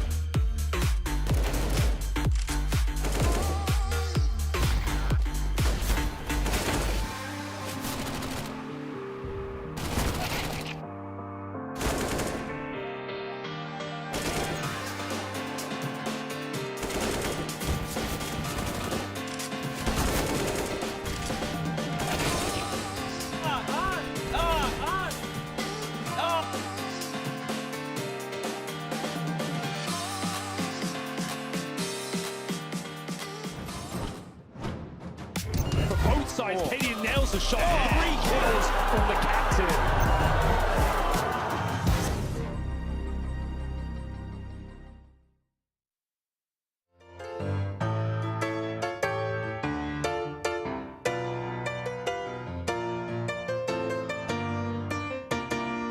Know the game, no guesses. Know they won't forget us.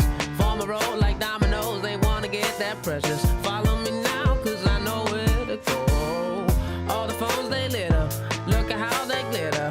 In a VIP, you know, with me it's always better. Follow me now if you just join the show. Don't need a miracle to change your whole life. I ain't no mystery, sophisticated type. I'm just doing things the way that I like.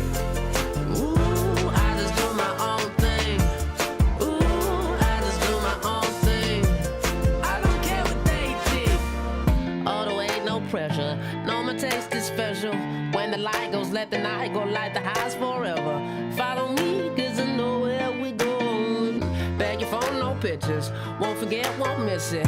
On the door, say you know me like Sesame, they'll let you ride in. You can skip all the rules. Don't need a miracle to change your whole life. I ain't no mystery, sophisticated type. I'm just doing things the way that I like. Ooh, I just do my own thing. Ooh, I just do my own thing. I don't care what they think. We don't need no education. We already know how to make it. We just do our own thing. And I know that here it's in the basement. Well, you just waited till the basic. What you think? What you think? How'd you like it when I do my own thing? How about we all just do our own thing? Do our own thing. Just do our own thing. Don't you like it when I do my own thing? If you want, we can be on the same thing. Ooh, I just do my own thing. Ooh, I just do my own thing. I don't care what they think. Ooh, I just do my own thing. Ooh, I just do my own thing. I don't care what they think.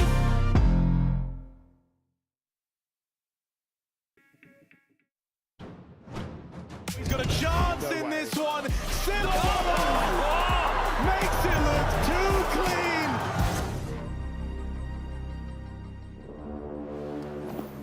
Thank you all for coming to the biannual, weekly, monthly, daily conspiracy meeting. It is great that we have all maintained our identities concealed with the costumes that you were provided upon the first time we ever laid eyes on our Lord, Gabe Newell. This is the perfect time for all of you to participate in the secret handshake.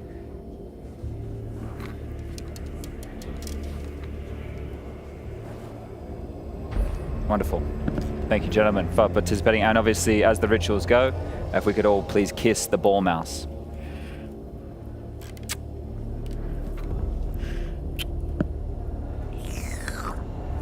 Thank you. Remember, we come together today to discuss all things Counter-Strike, all things Valve, and without this one man, without the true beacon of hope, the only person that has been able to take us over the last 20 years of video games, it is Gabe Newell. Remember him, never forget him, and understand that we do this every day for him. Thank you. Now, have you all come with your code names prepared today? Yes, my liege. Yes, my liege. What is your code name, sir? My name is Ares Missing. I cannot reveal, my liege. Goblin Son. My liege, I've been having visions. What are the visions you've been having? I see a day of the week. I see Wednesday. And that's what we're here to discuss. A very astute observation here. My liege! These are not good visions, my liege! Oh dear, what do you fear, my son? I look into the abyss, and I see nothing. No update. No danger zone. No Counter-Strike 2. Oh dear, this brings us to our conclusions. The conspiracy, all the information flowing. CSGO, they tweeted, what are you doing next Wednesday? next Wednesday? Nothing! And then the tweet from 2018, December the 3rd, they also tweeted the same thing that led to Danger Zone. Danger Zone. Being released on the 6th of December. The deception. We were told summer. Summer ends on the 23rd of September. And the 23rd of September is this Saturday, the 27th. That is the day of next Wednesday. What does the Goblin Child make? What do you think is coming next Wednesday? I remind us all in these trying hours to recall a Valve time.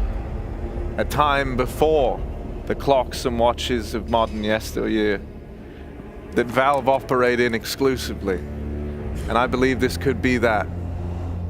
It's Goblin Child, do you believe they avoided the 23rd as it involves the number 3? They certainly could have. And this is the problem that we have. This is the root of the problem. This is the core of the issue. So Goblin Child, if you had to predict what was happening next Wednesday, what would you say? I think the time is desperate. The hour of war is upon us. CS2 versus CSGO is close, but this is not the true battle. This is not the full release.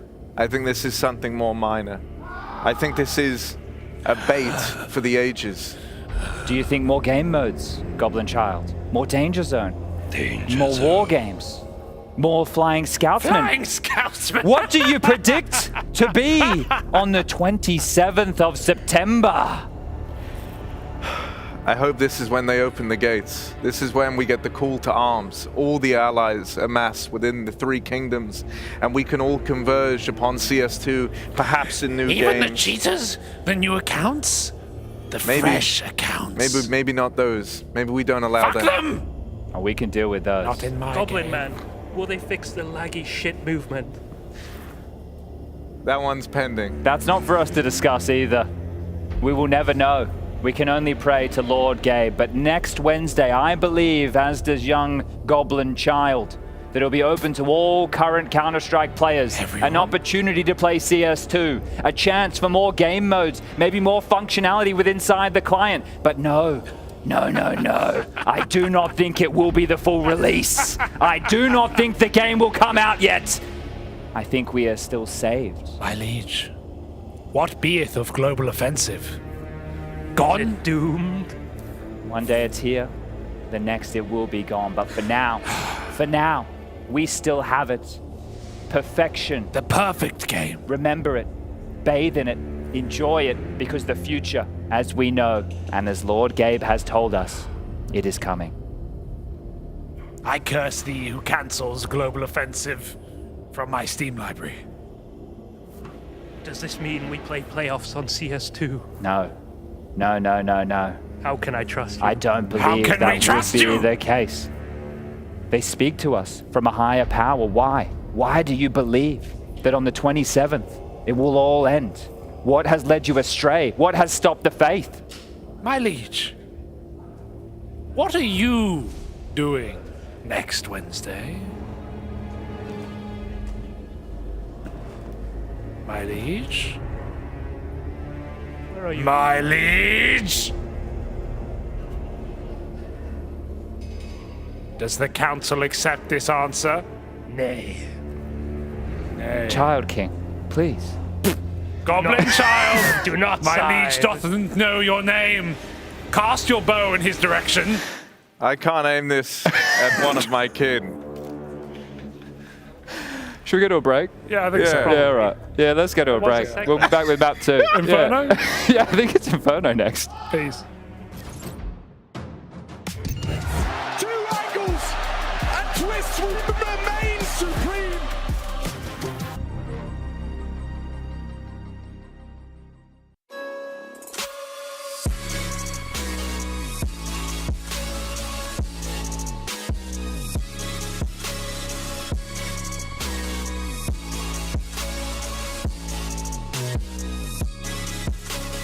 You love it, you wear it.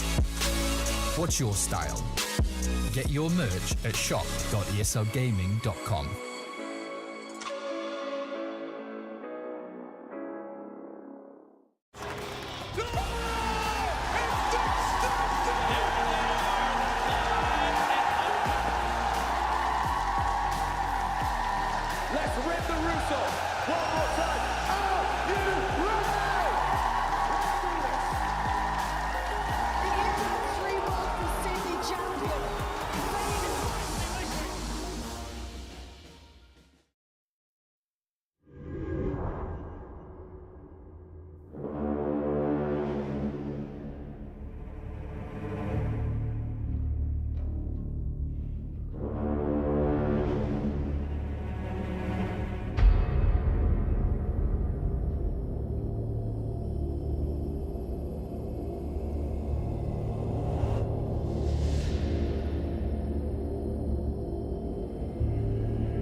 chance in this one. Cerebral makes it look too clean.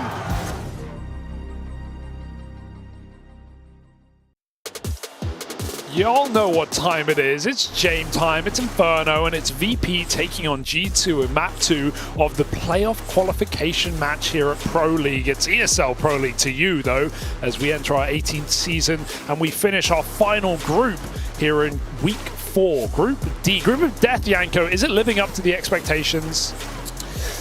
I think so. I think we've seen, G2 play at a high level so far. VP starting off a little bit slow in this game. Complexity taking down Cloud9 2-0. That's a big one. A big surprise, I guess. It is an upset win. And I think it's surprising that Cloud9 isn't better than how they're playing at this point in time, Does that worry you?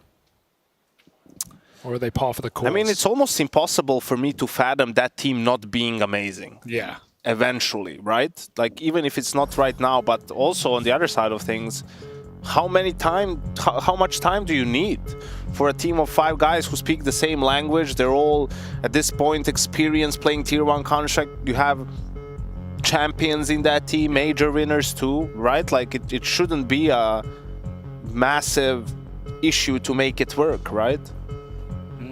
I do agree with the sentiment. We'll see if Cloud9 can bounce back in the mid-bracket. Unless you're trying to tell me, like, Axel is a system player, and if they change something, he all of a sudden becomes a 0.9 rating player. I mean, I don't believe that. I'm definitely not saying that. No, I know you're not, but... this is the confrontation we live for, man. It's tense. Here we are. Take it outside, Yanko? G2. No, let's just do it right here. Okay. Take your clothes off. Woo, right, G2 taking on VP. Ooh, that's correct, Harry. And we're in. Inferno is G2's map pick, and VP picked T-side, so let's see why. Exactly. Let's see why. We got some util for Jame and Fame. If there's an aim in your name, Unlucko, you're buying the util in this pistol round. And for G2, it's a quad mid setup. Yeah, quad mid with Nico playing sort of just to spot retake on B, has an aid and a smoke to do some damage. The smoke is there to not really let VP to push deeper for control, and the mid stack obviously to fight against anything on A. And when we used to do this before, if they go B, all 4 players would go down mid and flank from banana. And Nico's job is just to not let them really take CT or get a couple of kills if they really force it. M0nesy. Silence is off. A little click down mid, but it's Mir with a double from Boiler, biting back. JKS shows his hand. They know it's a 4-man A-hole, but at this point, VP know wherever they go, it's a 4v1. That late rotation's coming in, but it'll be too late. JKS needs every single kill here, or VP will be rolling over this pistol round. Flashes go out, JKS stalls his shot, but Jame takes the head, and Nico, nothing to lose in trying. But it will be VP with that T-side pistol. Yeah, Kit's dropped in at top mid, and that plant terrified it. Chicken gave him a giggle there, and he's saving nothing. Oh, it was the chicken. Damn. There it is. MVP of the round.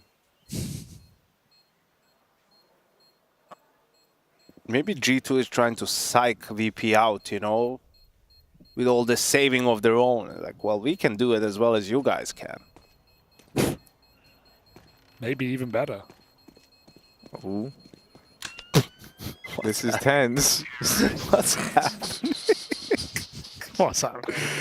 There's just something about that game. Why didn't so Nico, curved, of all people, like... search for a fight earlier? Like, surely you want to have an aim battle with someone. Like, what's going on? I mean, also a bit strange for G2 to... I mean, they got a little bit impatient there. And then they're all laughing at him with the chicken, right? Oh, that's good. The vibes seem good with G2 at least. They are always laughing and chuckling and having a good time whenever I see them. Which I assume is a good environment to be in if you work in a team. I've only been used to toxic team environments. Really? How come? Well, this guy I Obviously work never with is a played bit with of an me. arsehole, so, you know. Yeah, it's really... man. I stopped inviting Rush for that reason. Harry, you're right. Come out of our games. There you go. All three of us can gang up on Rush. But Why not would even I here. do that? No, that's true. You don't need help. You're a one-man army there. If Rush needs anything, he needs mercy. Oh. All right, so top banana taken for VP. Nico and Hooksy. A terrifying twosome await them. But VP have got other ideas first. They want to kind of probe top mid. They want to see what's going on over here. Norbert does have that MP7. So well worth bearing that in mind. I'm bearing it. Getting my bearings in middle. Plenty of time to do so here for VP. 45 seconds as the bomb moves back up banana. It's Hooksy and Nico with one more smoke. Out it goes. No more nades for G2. VP have done what they needed to, but G2 look like they want to phase the smoke. It's may get them early info. I say early, that third rotation is the missed move that VP were banking on, and now they have just two men to deal with. Dropping into pit, JKS. He just cleared apps, so he thinks it's empty, but timing is good for Mir, and he'll get that kill. Down in pit, m0nesy is a dead man too. Through the smoke! Hunter with a double, and he tries to steal this round right back in the dying seconds. The plant is coming in. Hunter with the CZ. What year is it with the CZ multi-kill out through long? And now he's kind of feeling himself. He's believing in this retake here. Nico backing him up as he makes moves through the apartments. Will he clear close? He will. Mir, a dead man down in pit. Here we go. One player left between them and swarming over Jame inside of the site. And they've already dealt with him. Jame flushed out, tap on the bomb. But for Flit, he can just stall this out from pit. On it. And so he wins it to time. That's so weird that not one player deadies while the other just tries to hunt the kill. Like, if you're going to play to win the round, someone has to just deady bomb. And you hope you don't get cleared off of it. But they both go for the kill, which sure guarantees the kill, but also means you can't win the round. Like, yeah, I hate that. We see that happen too often. You either go for it or play for exits, right? And then try to save the guns and play the long game. They get damaged, though. Sure, that might have consequences moving forward, but they still have to eco this. G2 won't be crazy and buy up off of the damage. Hooksy with the hero AK. Go on, son. And he's trying to play early. You better. One fight down at Banana, and he is out of there. He's revealed the location of that AK now, and so he's going to try and reposition with it. Hooksy in this round is almost like what you would be doing with an AWPer, right? They take a shot, they roam, they reposition. So he's looking for that opening fight, hoping he can arm a teammate. Unfortunately, VP are kind of accustomed to the mind games here with the rifle, and they also know it's only pistols around it, so they follow through with the initial intention of taking this B control, meaning Nico has got to have one hell of a D ground here. I love that VP call the bluff there, that they know Hooksy's probably just going to rotate the AK after showing it off of Insta Banana. Again, deleting with the CZ. Damn, I'm Is there a re-equipping way it. back I'm in re-equipping here? it. Could they run boost, perhaps? Send someone fly. Not the AK. Okay, just No, boost just the it. regular boost. Yeah, just the regular boost, please, waiter. As Hooksy takes another. Are they going for exits or are they going for the round, though? Because still, it might just be a Pyrrhic victory. Am I saying that right? Yes, nice. We'll see where the G2 commit. This is a good clear, but covered in the Jame Fame combo. Bites back 2-on-2. No time to win this, you think. And G2 gets some damage off, but Jame will win the round. Not a bad round for G2. They've taken 5 kills and then 3 kills going into their rifle. This is a really good start, especially versus VP. Now, don't get me wrong. You can look at it through the lens of, oh, it could have been so much more. But purely in terms of kind of stifling VP's money early on and then putting yourself in a position now where you can look to make up for all that damage that you did across the first two is a nice position for G2 to be in. Let's see if they can capitalize on it.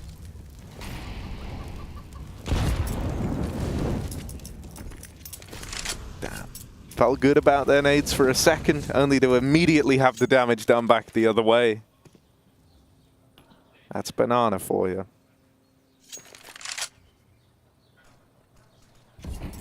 But the waiting game is so interesting. I mean, VP is waiting for some utility from G2 before they try to go back into Banana. G2 has m0nesy posted up, so they don't really want to spend utility. I think until he gets chased away from the angle.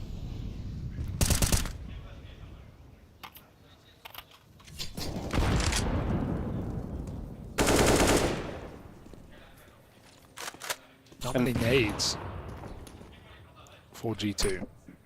2 smokes left. 3 now, rather, picked up off of B. Nico will return with his as m0nesy takes his kill. G2 gets a segment off at 40 seconds. Actually, I say not much utility, but 2 smokes can still win you the round if they come through at the right time. m0nesy, how long will he hold his? Out it goes. A bit preemptive, but you don't want it to be too late. VP hold off, and this will be a 20-second execute into B.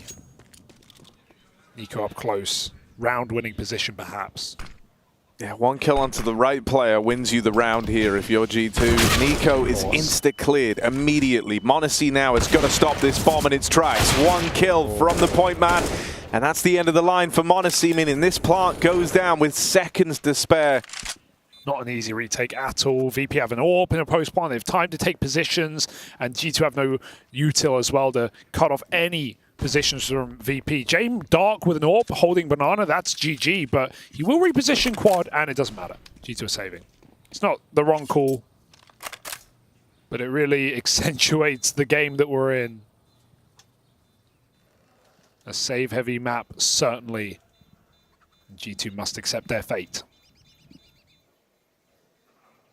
Yeah, this is the problem of maybe getting a little bit paranoid when you play VP, because as they smoked pool the last time for m0nesy, they also flashed long, and Hunter got the info that there was really no one behind that B split smoke, and they still stayed 3A, turtled up in the side, so they didn't really use that information that they've gotten, and Flit just checks Nico immediately. Saw the silencer stick out massive there. Yeah, scales into the site, and you can see Nico probably wishes he repositioned. Yeah, played oranges.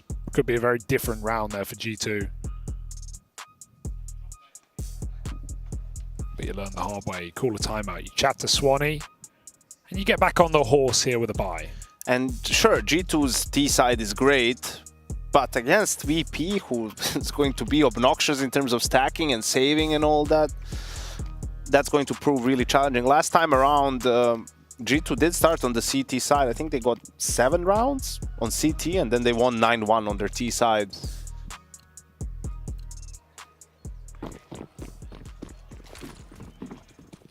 This is wild. From the damage done to the VP money, they don't have full guns here. They could have. I mean, it has $4 grand, and they're playing 2 pistols. What's happening? That's something. You see VP go for this where they play 4 rifles when they can buy 5, but not even got 4 rifles. What are they doing? Is this like an playing the long game, bro? That's crazy though. Yeah, that's at this level. No, they're 4-0, but yeah, using the Tech9 to clear apps. Jame playing to pick up a gun. I've actually never seen this. In a 4-0 in a full gun round against a full buy. Maybe they're expecting G2 don't buy around the rifles, but they saved 3, so... Why wouldn't they buy? Yeah. With Molly, they commit to fighting. They have JK's top Balk. Yanko's looking for guns in spawn, I can assure you. And they are a team that are really based in like the longevity and the frequency of their buy rounds, right? So maybe they just don't like there's no defending this. Yeah, there's no defending this when you have the 2. One guy could have dropped and the other guy can buy for himself. Watch it work. No, it won't matter. It's because Mir's popping out apps. He just wants a speed. He wants a pace of the Tech9. Run and gun. Out he goes, and they all get mauled in middle. Rifles will not save you, and Mir's pistol is a bit baity here. No one flashed him out. And he gets stuck down in pit. So lucky he didn't buy a rifle. So what? Now he's gonna drop the op to Jame and probably, yeah. Well, actually, now they don't have money. He bought Kevlar, can't AWP. I don't know what they're doing. For a second there, I stopped to think like, wait, So with their loss bonus, and then if they end up losing the round, does this actually give them a bye? So they're, but why would you ever play to lose the round? Aren't you?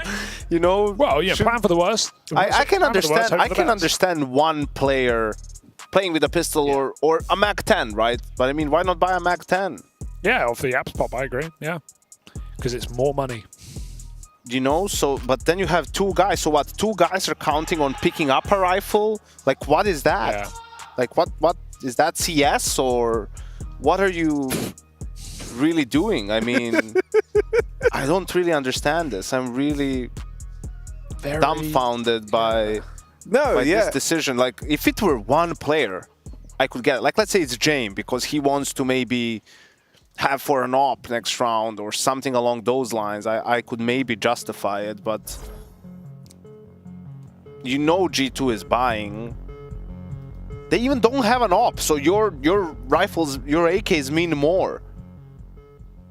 I don't know. I love you. I love watching you wrap your head around this. This is, yeah.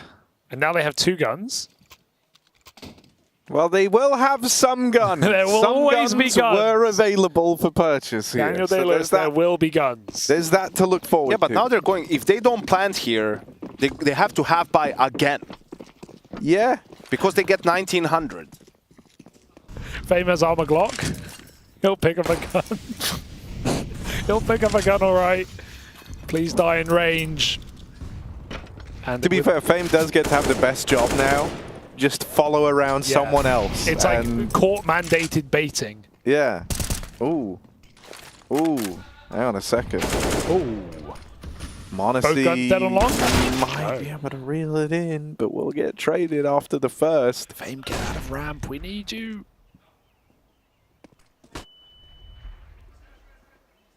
The rest of VP are all here, but they're not dedicated. They're not committed now. James been able to get out with the bomb. He's waiting for Flit to try and retake this space on the rifle. Nico watches back from library, and even though he's dinked, he's still going to get out with the kill. James now retrieves the gun. They juggle around this one rifle. Fame v Hooksy up at Banana. Another fight taking place in this game. One of the available fights. But now in the mid round here, this is where VP really will look to do it. As they all group up. Are you sure? Over in top mid, Jame will try to succeed where Flit failed. Jame will fail where Flit failed, and now it's Fame's turn here. Norbert enters the fray as well. Big Norb. It's Norbin time. Go on. And here and Fame could potentially save this AK into the next round. G2 onto a winner.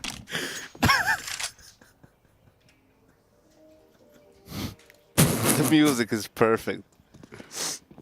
Ooh, but it's tense. Will he get out? Will he get out? Will he get out? Yes, he will. No, he won't. Yes, he will. Get out. He holds on. And now they buy behind the AK because they got 4 kills and somehow win, and G2 is at 1400 or some ridiculous BS like that. This is maybe the best game ever played. Oh my god, dude. And here's the force buy back in from Virtus.pro. Of course. With the damage done in that last round, it's too tantalizing not to. I might give up on VP after this turn. Like, what are they doing? Like, what is this? There will be guns. Flit's gone digging. He struck oil. He's got top B. G2 going down mid, though. And flashing Banana. They are all over the place. Oh, my goodness. Well. Yes, yeah. G2. Oh, with an all to do. Hunter's got that nade kill locked in. And maybe a third. Damn. Clinical. It's hard to take those fights with P250s for 4th round in a row. Yeah, but if they find AK Janker, they will pick them up. At this point, I wouldn't even try to kill them if I'm G2. I just let them save again. And then they would play with 2 AKs and 3 pistols again. What did Hunter burned in his... Oh, it's all going so weird. And here's James' golden opportunity, the moment he's been waiting for all damn day. A backline route has opened up back into the safety of T-Sport. Now it's tempting. It's tempting. M0nesy knows he's considering it. He threw a molly And burned him. in pit, yeah, and burned above it. And that's why he was so shocked. Can he cross? Ooh, here's the big moment. Jame in the top middle. m0nesy lies in wait, but James got smooth moves. Oh, okay. I think it's actually like he knows that they think he'll save, so he's going for it. That could have been interesting if he got that kill. I don't know how m0nesy killed him with the USP. All right, what have we got here, Hunter? Please tell me we caught it. Oh, that's kind of understandable, to be honest. Yeah. Understandable. Have a nice day. Yeah. Oh, there's a... What is happening? What are they doing, bro? Wait, they forced Why it did they buy it again? They have a Tech9 and 2 Galils. Yeah, Just stop. You need to stop. Get Maniac out here. Get the doctor out. What is going on? This is what they did to themselves, like in the last series in the Vertigo game on the CT side. It was even worse. Bro, just take the L one time. Just eco. Oh! But they're so close to breaking through here.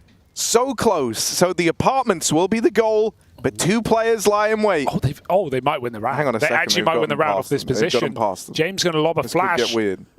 They're going to hear this, though. Yeah, they hear the G2 flash. They know that means it's the apps pop, so they know what's happening. They've got their bearings. They're going to go chase down James, but James out of there. James gone. And they've won. But how did he get that, Jake? They knew where he was. Spam him. Please, Hunter. Spam him. Please, someone deal with this guy.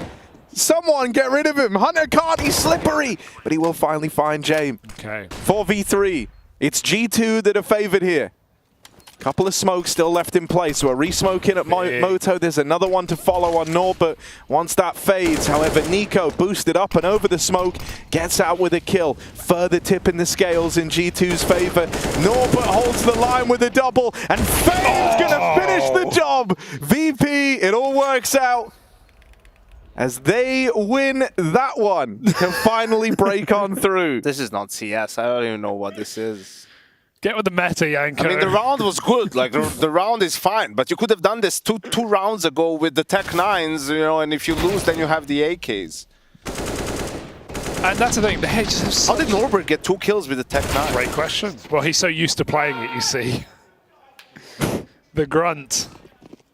I mean, VP have undeniable skill on these players, right? They have some of the best riflers in Counter-Strike right now available. And yeah, Fame comes through with a sick little clutch. And now VP can start running away with this game, especially when kills get delivered to you like that. 5-on-4, not but low. Maybe trades with Jame and just plays to die early. Never too early. Not on James' wristwatch. Mollied out of B of VP.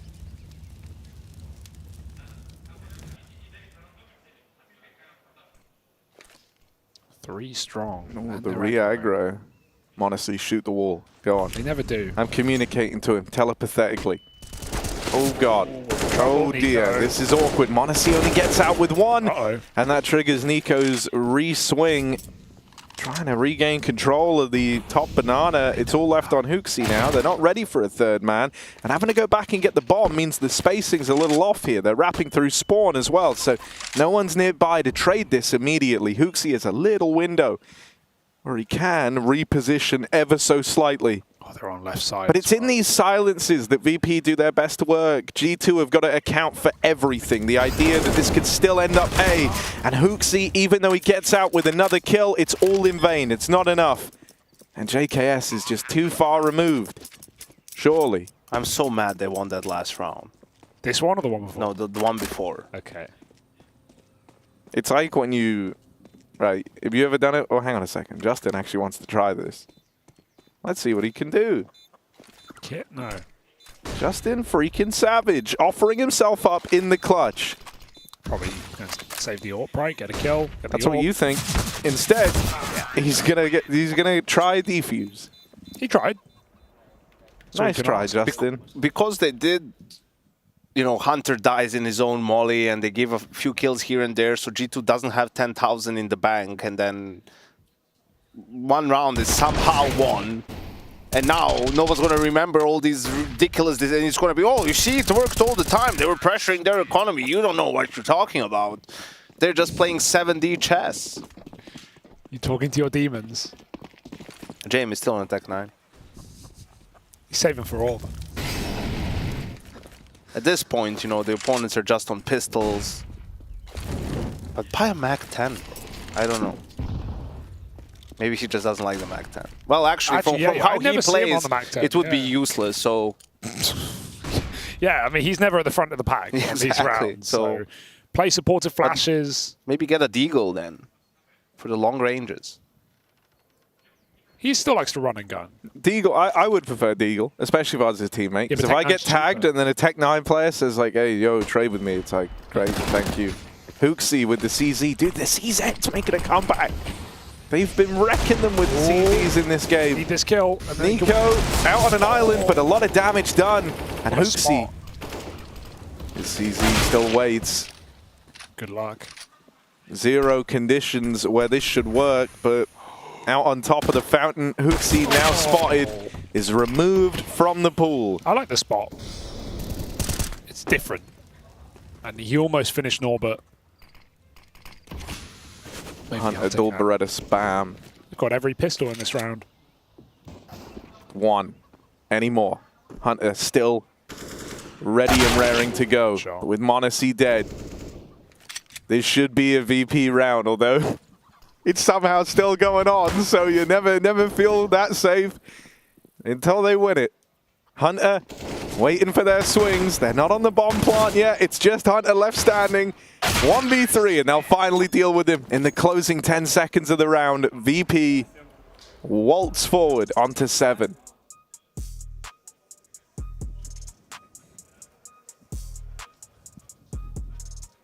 Look at them go. Bounding ahead on T-side Inferno. Remember, they picked this on G2's map. Rare to see. One of the couple of maps we see T-side picks on alongside Anubis. Towards the end of last season, Inferno started to get pretty T-sided. VP are making it work despite some audacious economical decisions early in the half. They have broken G2's money time and time again. And another buy comes out, but it lacks the orb, it lacks the kits, it lacks hope. Maybe Jame has realized in all his WOD reviews, like, he doesn't really see an opponent before one of his teammates dies. Unless he has an AWP and wants to do something. Yeah. Especially on this map, you can avoid that. You can avoid fights very late. Another gun round. No AWP on m0nesy, and Jame now with the AWP. Let's see how he decides to use it. Defensively, of course, at the beginning.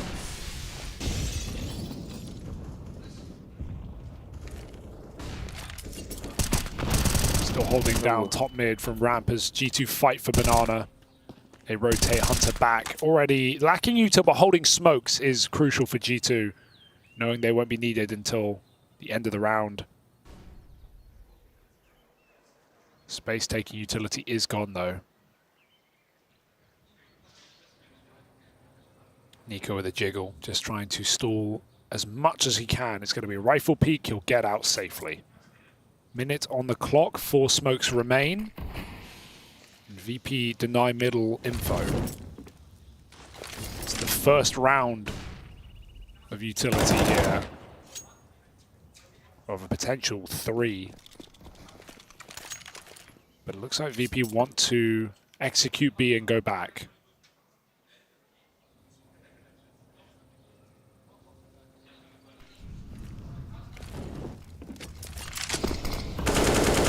Yeah, a lot of noise. Sending Flit in. Flit's going for it. All One right. kill out of him ain't bad. Nico secures the 4v4. Awkward timing for JKS just as they cross out behind the pillar. That's when he spots the shadow and so can't react in time. m0nesy out on an island here. And they would have needed a lot from him if G2 wanted much to go for in this. 2v3, Hunter and Nico still left in the picture as they move up through Banana on this flank. If nothing is found soon, this should be a save. And really, it should have already been a save, it feels like. So the fact that they're giving this a look in means they want to see if they get that one kill that invites them. They don't, and so now they back off and save.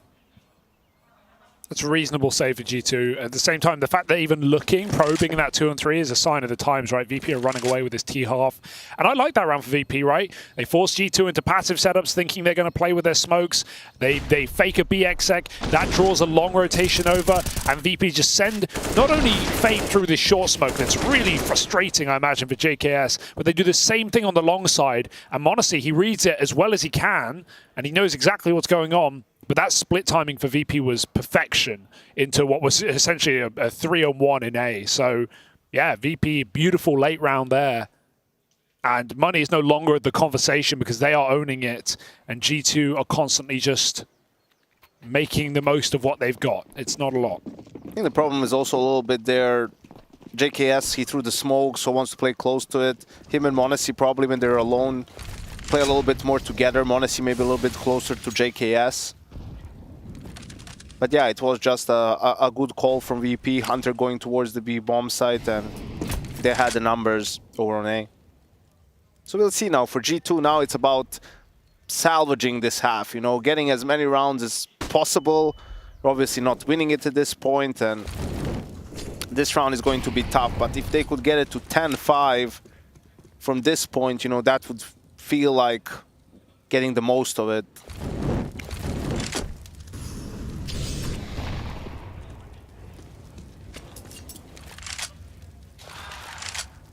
Jame throwing 2 sets of long smokes quickly for VP. Hunter will block. They might just come through, though. I wonder if there's something like the James Law or James Equation or James Theorem. Yeah, James Theorem.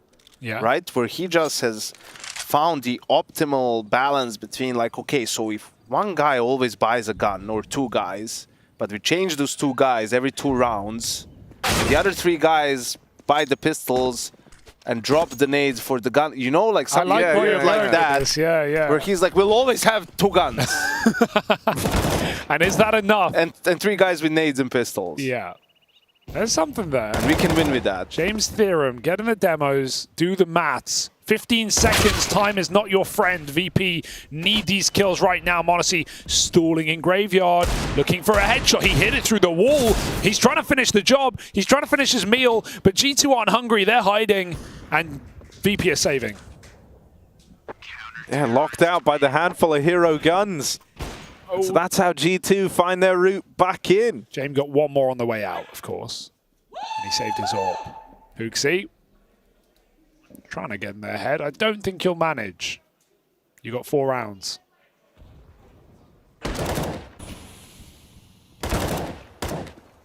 The thing that always blows me away, you know, with James' theorem is like nowadays is just how many individuals he's kind of convinced to subscribe to the style, because you feel like brainwashed. You've got to cult leader. You've got to hang on like his every word. I imagine if you're playing in these teams, right? Like you're not. I don't envision that you get huge degree of freedom to go and make your own plays, right? Like you see a lot of these slow rounds where things feel so much slower than how other teams would look to play it. And so I think it's crazy that so many different squads now kind of adopt his style and his vision for the game when it is, you know, so unique. No one goes quite as far. Yeah, exactly. He really has like limit tested the this end of the style spectrum.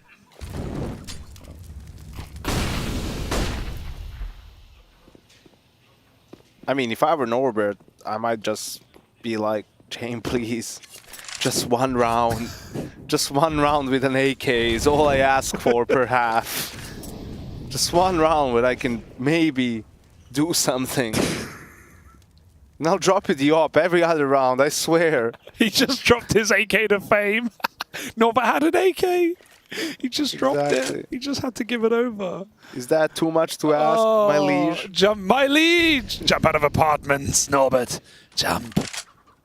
Okay, my liege. No, but you're going to go first. No, now we might just turn around and leave once you've gone in, but good luck. Anything for my liege, and Fame will provide the kill. m0nesy backside. And m0nesy holds the line with the AWP. The other 2 up through short. 10 seconds left on this, and they're not really in the position to get in. Another missed shot from m0nesy, and with the bomb lost, it's a done deal. Everything else is just style on at the end. m0nesy won't get all 5, but he'll do his damnedest, and he'll put another round on the board for G2, damn near single-handedly. Just think, like, if you do that, but 10 seconds earlier, Yanko, 10 seconds earlier, you have room for error. The bomb dropped apartments doesn't kill your round immediately at the second frag. But there it goes. That kills the round. That was 6 seconds on Balk. They couldn't have even won. If m0nesy crashed, you still lose. Yeah, I mean, it's not really being aware of the situation. I understand they're trying to put the pressure on G2 to peak and then punish them, but play themselves out of a couple of rounds here. And James Theron dictates that Flit has a rifle, but no one else.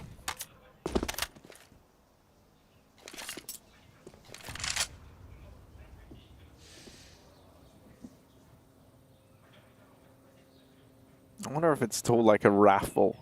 Like at the start of the series, they get to buy tickets off James. And he like rolls it around in a ball. Yeah. Good news, Flit. Your number just came up, buddy. This is your map. You get to play with the guns now. Oh dear. Norbert dead first now again as he's thrown into the waiting guns over at Long. And they don't trade him. They run back. Hunter escapes though. Dinked, Molly, and takes the orb as m0nesy reaggresses. Close.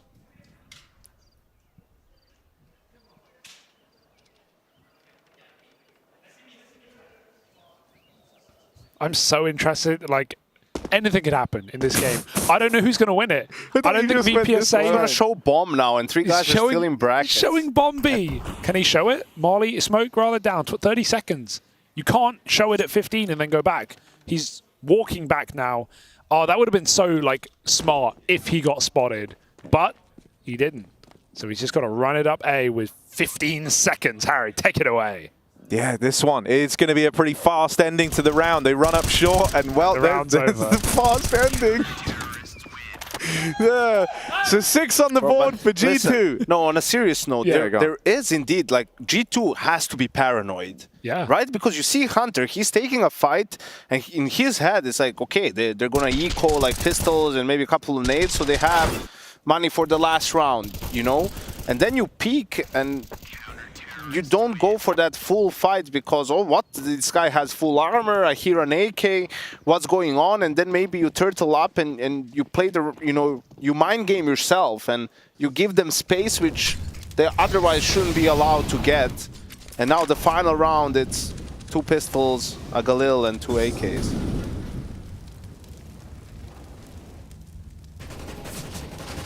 Yeah, they saw m0nesy on that peak. He's still hanging, still looking for something. Oh, do we just have a BX sec here for VP? That would really change the tune at the end of the half. Their B hits were really nice earlier. They're getting through triple setups. Bang. Oh, good nade. Oh, nothing. You thought? Horrible nade, actually. Yeah, actually. Bang. Third rotate. m0nesy in time could flash HooXi through the smoke. Nico's also lining up a pop off of oranges. HooXi gets his smoke down. There's m0nesy. Oh, if he shot at something, he decided to back off. He sees that smoke. He knows they're coming for him. Fame running it with the pistol. We know that he loves it. Flit drops his rifle. It's up to Mira and Norbert for the end of the half. G2, a fantastic recovery in a bludgeoning game, a bruising game from VP, and that was one of the halves of Counter-Strike. We probably have another coming up after this.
Virtus.pro are the invisible hand here. G2 up in the lead. Sorry, did you have something planned? Yeah, we did, but it's okay. Man. You took it and you ran with it, and you didn't know even it. commit with it, Harry. I didn't You know got that. to commit. I know, man. You got to commit, and VP know all about committing to a save. At least they have a couple in their T side of Inferno, but they still win the half, don't they? 8 rounds on the T side on G2's map pick. It's not a bad showing for VP. The question is, could it have been more, Yanko? Perhaps, we'll see. G2's T side is strong, but I think, you know, the pistol would go a long way to helping them early with the economy so they could get into the gun rounds. I think for VP last time around, they didn't have a fun time on the CT side against G2 on Inferno. And we see another sort of, this is a passive A stack, which is something you don't see very often. Usually the stack is what we saw from G2 in brackets, right? So you can fight them or get in for push behind. This is sort of, you're baiting them, like you're baiting G2 to think you're playing 3B. And it seems like it's going to work like a charm. Oh, the timing on that Nico. turn. He saw him. Yeah. Bloody hell. They both got a spot. Nico knows there's a fight, but not as close. And he clotheslines him. Out apps they go with a smoke, no flash. No one's blind. It's easy kills for VP. Surprised to see Hunter in a position where he can't throw the flash for them. It's VP who swing with their own flashbang. One comes a little late for G2. JKS fiddling with a pistol with no ammo. And he's putting a clutch. He cannot win, cannot contain. That's a weird one because, yeah, while Nico's supposed to get more success off of that position, Hunter can't even flash for pit or sight from second mid. So is it worth it? Where did he smoke? Didn't see, but small pit, no? Yeah, it didn't feel worth it. I mean, it's a strange round because people don't really turtle up and play 4A in pistols, right? I mean, that's even Nico is supposed to sort of go and clear to find information. You can see it. He doesn't really, you know, understand what they're doing, and that's what VP does to you. They make you question everything. They make you question your own reality. Are we still playing CS? What is this? What's going on? I think they did expect heavy mid, like re-aggro, because he smoked Moto, but he smoked it from second. You may as well, at that point, you may as well smoke it from mid, and then you can flash pit. Oh, dearie. Okay, second one was fine. Well, there's the flash. Meant to be the double pump of those flashes, but the kills still come up for G2 on the opener. Down in pit, JKS longs out that fight. Flit's trying to play through the Moto smoke, but it's the one and done. End of the line, spam through it for Fame. He's now got a 1v2 clutch ahead of him and a smoke in his way. Kit dropped down in the pit and Hooksy's even retrieved the second smoke. So if Fame thinks he's going to wait for this to fade and then have a chance to walk through for a pop at the 1v2, he's got another thing coming. Instead, he walks it early and Nico's got his eyes on the prize. So G2 immediately reply with their force. That was huge. Huge considering you're playing against VP, right? We know how obnoxious they are with their saving and managing the economy, and to be able to reset them to 1400, it's a big difference. This is actually worse for VP than if they just straight up lost the pistol, right? Because of the loss bonus. So if they decide to full force here, then even their first buy, you know, the players are going to have around 4,400 plus the frags outside of Flit, who, as you can see, already has 3,100 in the bank, but he can just save a little bit of that extra money so Jame can have an op in that gun round. But they're going for a USP eco here. Yeah, 1,500. Now that is meta breaking. So they're going to buy the next round? Probably, yeah, buy, keep 2.2. But unless Flit gets a kill, he won't have enough money to drop an op. And he bought a smoke. I think they might just reverse from, instead of force eco, they might eco force, just because it's opposite. No, I'm not even joking. Let's see. No, I know. Like, I think you're right. Like, I know you're not I joking. think they're going to half buy so next round. That's what I think they're going to do. Because it's the last thing you'd expect. Let's see what happens. I'm interested. Jame has a Zeus. He has a kill. Oh, he turned for the flash. He turned. And he lived to regret it. So, yeah, you don't do this. You don't eco when you're 1,500. But because you can't buy next. But the reason you force is because then you keep the money low. VP know they can't, of your opponent, VP know they can't do any damage here. So, I mean, full buy next round, and you've lost me. I mean... You've lost me completely.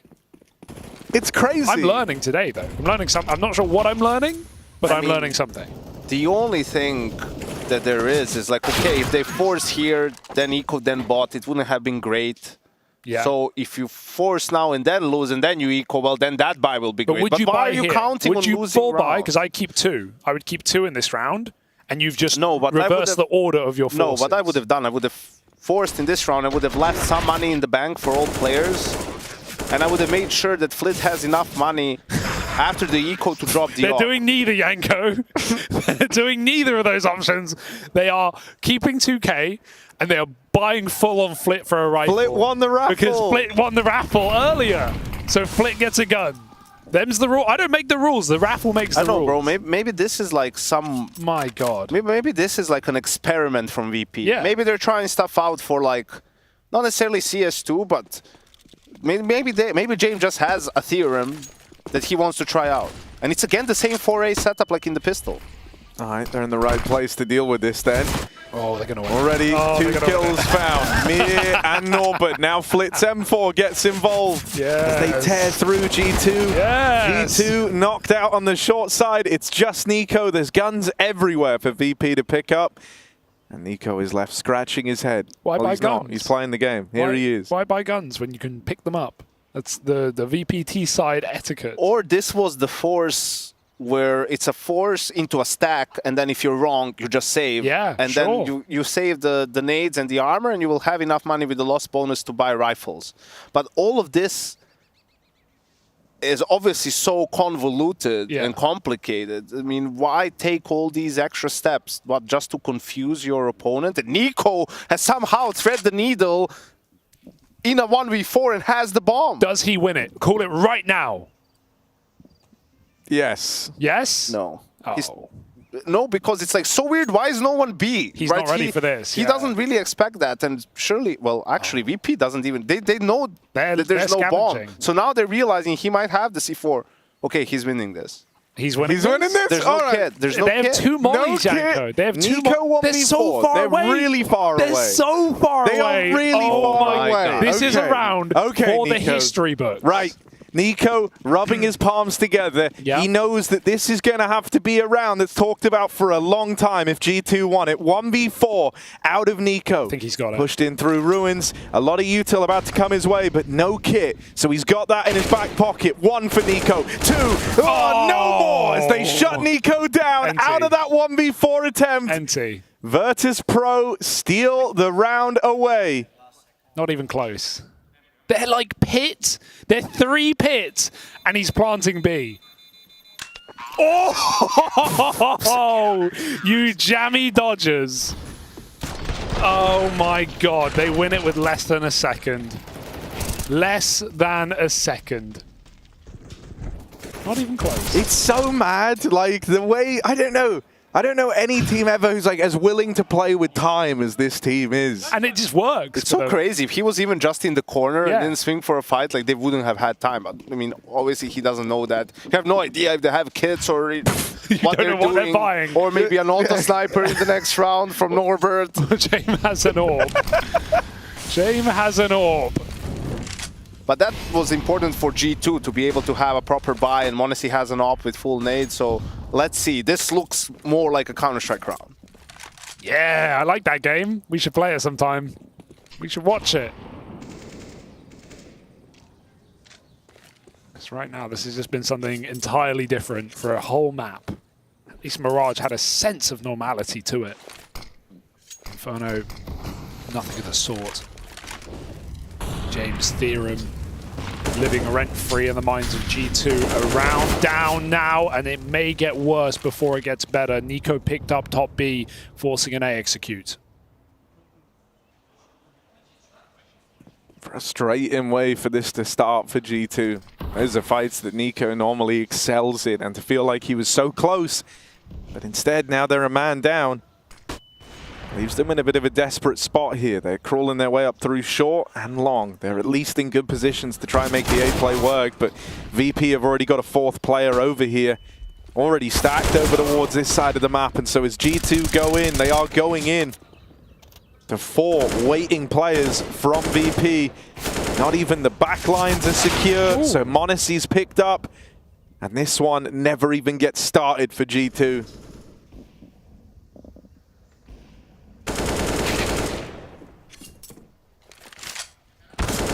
Shot. Don't just feed him, but 10 seconds, he can't win. And JKS will save. It's close. Counter-terrorists win. All right.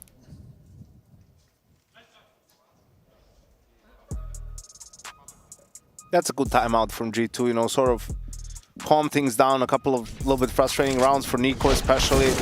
That one before ended up being close. Now here he had the drop on Flit, but couldn't really connect with the spray.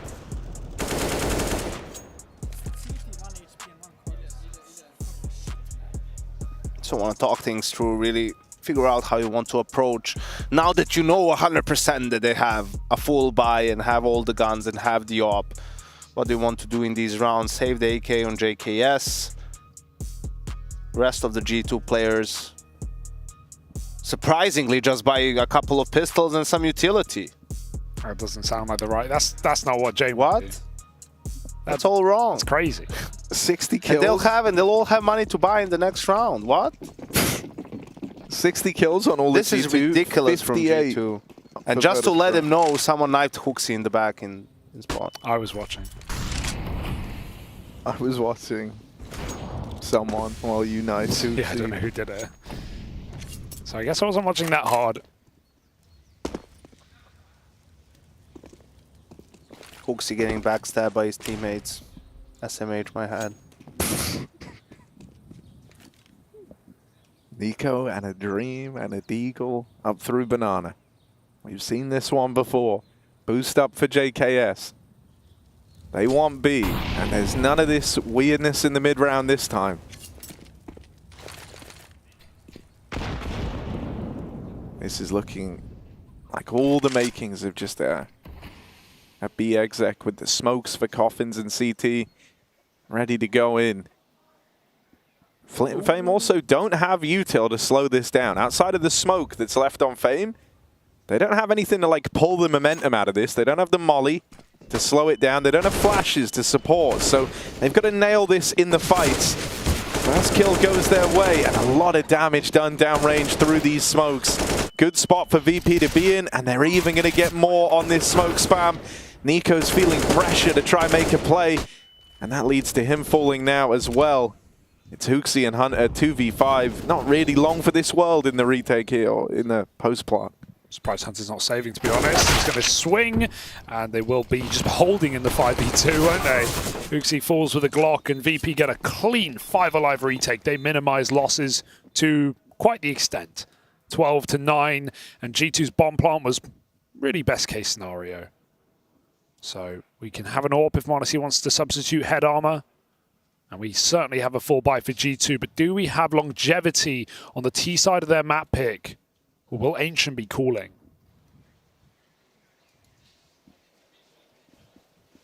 I don't even feel safe stepping up to the plate to try and throw an answer out there, Hugo. I'm going to be honest with you. This one is a little above my intellectual capacity, I think. I think we've all been dumbfounded a couple times this map. So screw it. What's one more for old time's sake, hey? Here we are, G2. Gonna start off trying to take away the apartments. VP were grouped so heavy over towards B, 4 strong at Banana to open up this round. And G2 will never even know about that.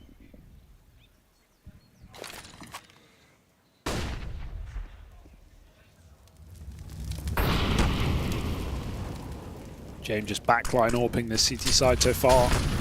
Not gone for picks, not gone for mid or Banana.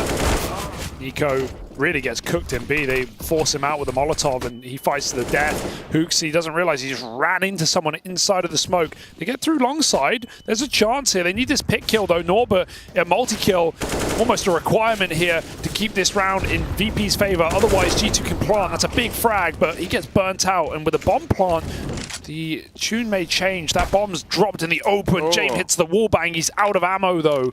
Hunter's got to get aggressive here as that plant comes through. It's really all on Hunter to win this round. He's going to do something wild, something crazy, and in danger of being swung out through Library. It's a done deal with Flit picking up the final 2.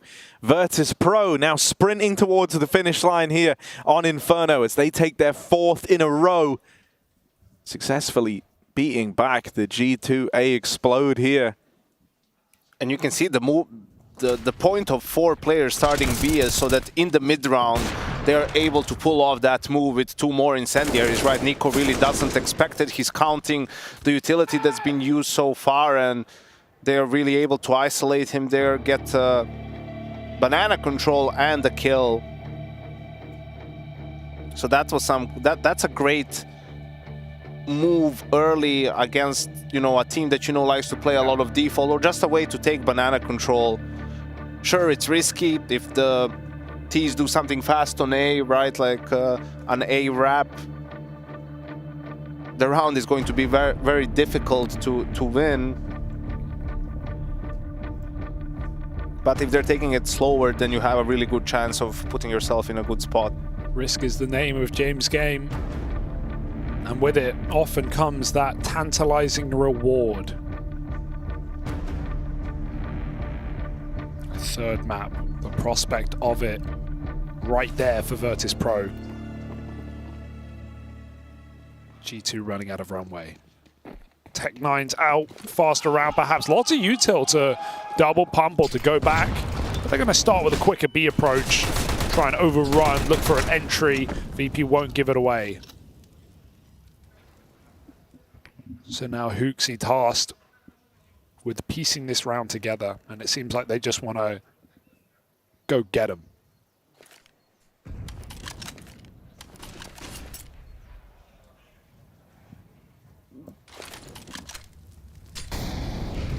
All right, double pumper util over towards B. Hooksy lobs in that first bit, and that's going to get both the mollies out of these players inside the site. Now the real exec looks to come through. Hooksy's knocked out from spawn. Flit is smoked off, but still lining them up through it.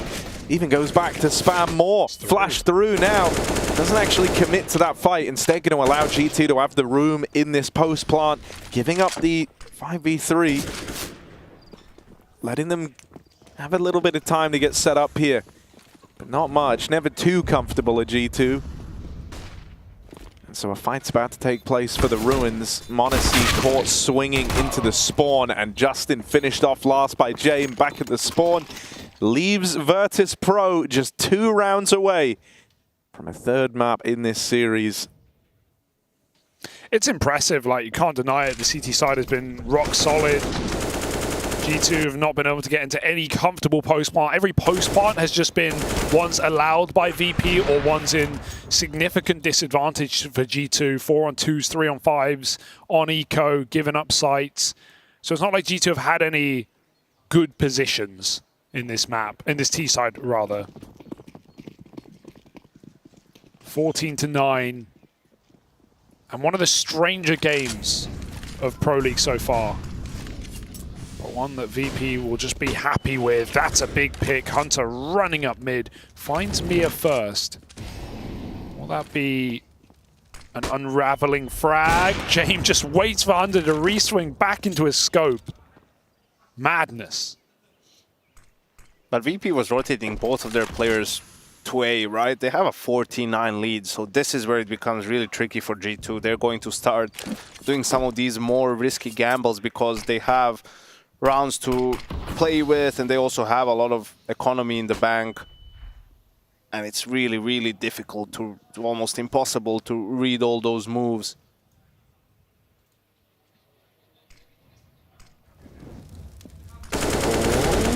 Needed that, and without it, the spam comes from CT side, so dead men walking are G2.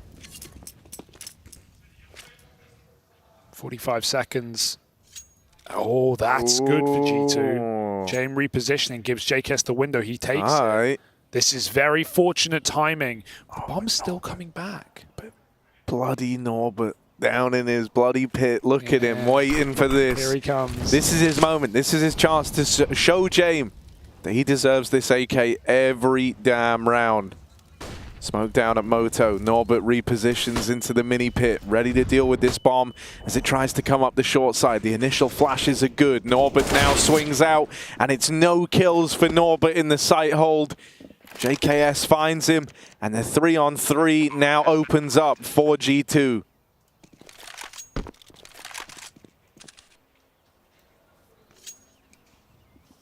I think VP shouldn't just go for the straight up save. They should just play for exits. Try to make it so that none of the G2 players survive this bomb explosion. Now that would be huge for VP.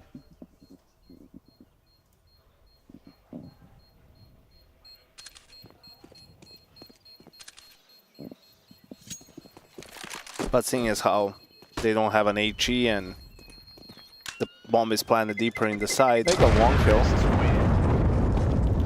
They get Hooksy, but that won't change much. Hunter buys for himself, then they can drop 2 guns.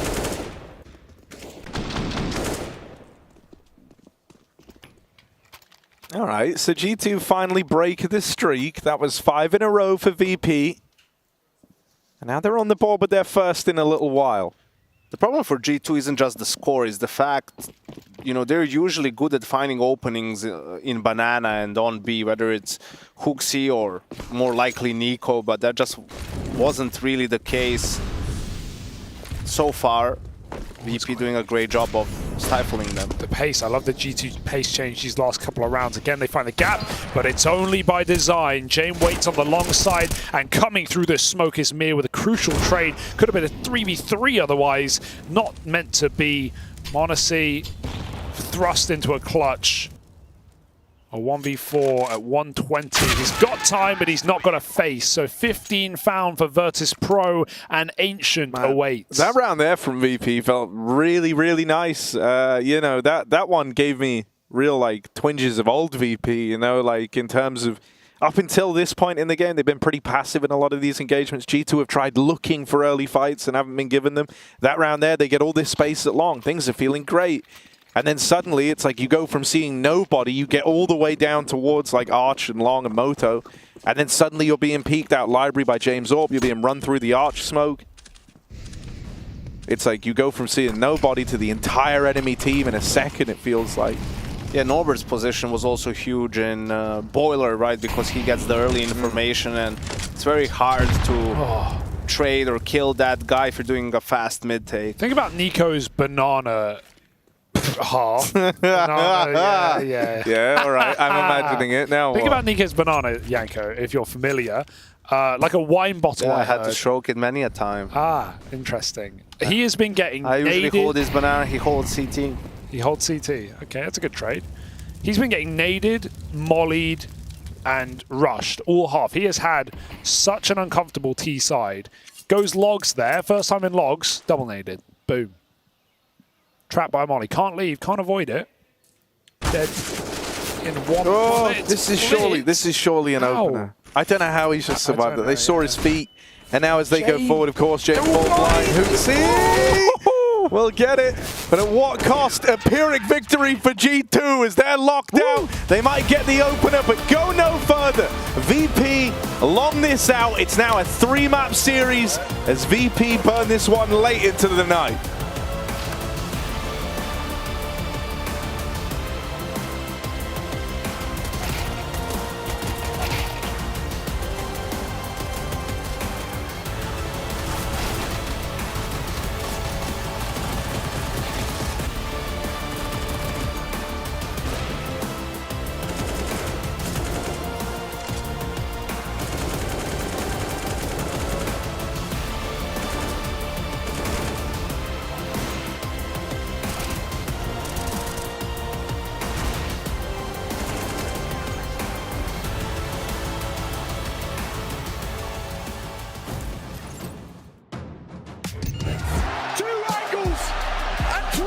will remain supreme.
My name is Justin, alias JKS. I play for G2 Esports, and I have surprisingly never been camping.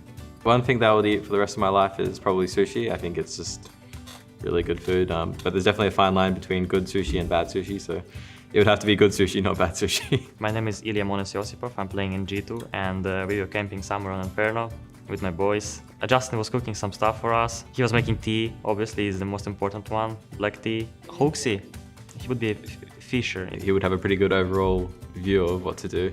Maybe, you know, talk Nico about stuff and argue a little bit and see, and then we would come to, you know, a conclusion. I think he would just walk around, to be honest. Just enjoy the experience. I don't think he would have much of a role, to be honest, if we went camping. I think Nico would give us the responsibilities to make the team more disciplined, so we are doing our job, you know. And obviously like Hunter, you know, Hunter, how he cannot hunt. He's sort of like the father figure in a way. He's a kid, obviously, so I think he would be pretty good at like cooking and stuff like that, maybe. I think he would cook pretty good with Nico. Nico's a good cook as well. I think I can do a bit of everything in a way, but maybe finding the location, I think I'd have a pretty good idea of, you know, where to set up camp and stuff. Now I think our goal is just show the best CS and obviously leave the trophy. I think we would be the best campers because I think we have a good distinction between all the roles on the team.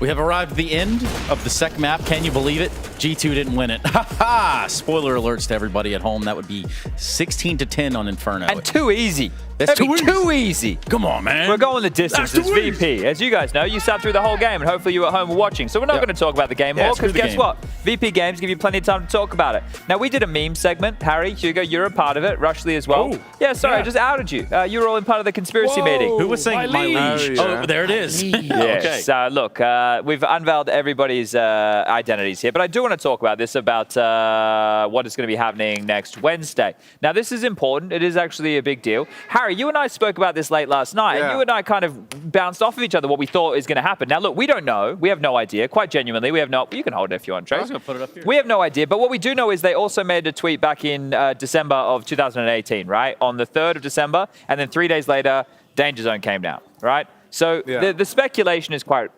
rife right now of what could be happening. We all also were talking about summer that's going to end in America on the 23rd of September, which is coming, and next Wednesday would be the 27th. So that's all the information that I'm providing here. Harry, do you want to tell everybody, without having to wear a costume, what you think is going to happen? Because this is it. We're just all speculating. What do you think is going to happen?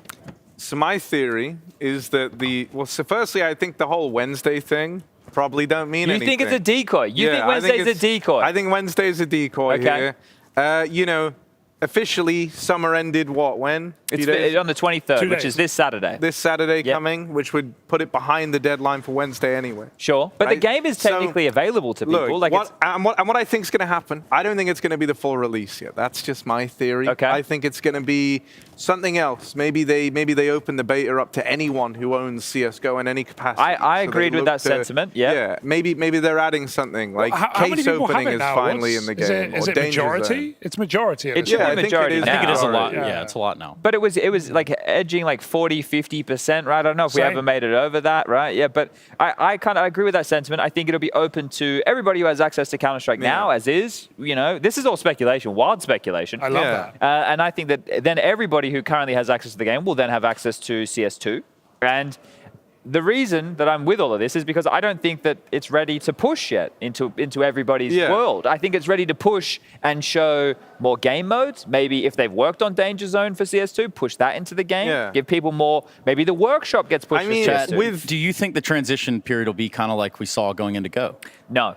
Like no, where I don't. it's not staggered. I mean, like there's still a little bit of we want to wait until this game is viable and esports ready. Well, that didn't really happen with Go, did it? We kind of just had to kind of move there when CS Source and 1.6 came to the natural end. Whereas this right now doesn't feel the same. Like these ones were released as like different games, right? Yes. So like the onus was like literally. We're under the impression this is an upgrade. Chad back then would have been like playing away on like I don't know, maybe you've like booted up Source just for the hell of it, for fun. right? Just for fun. Unlikely. Just the fun of Source has reeled you back in, right? Fun game, so that you're one. on that, but then like Go's released, so you would actually have to go buy it and then whereas now we're thinking it's just going to be the flat like 1-to-1 CSGO. Again, speculation, but that's what we've been led to believe, right? CS2 replacing it. Right now they're launched from the same client, so like the foundation is there, the blocks and the bricks are there, but we're putting on top. On top of it, I think to go with what you're saying, this idea of like, I don't know if they're going to release the whole game because it's not ready. I think probably very beneficial to Valve to have everyone possible playing it and putting in the testing and the hours,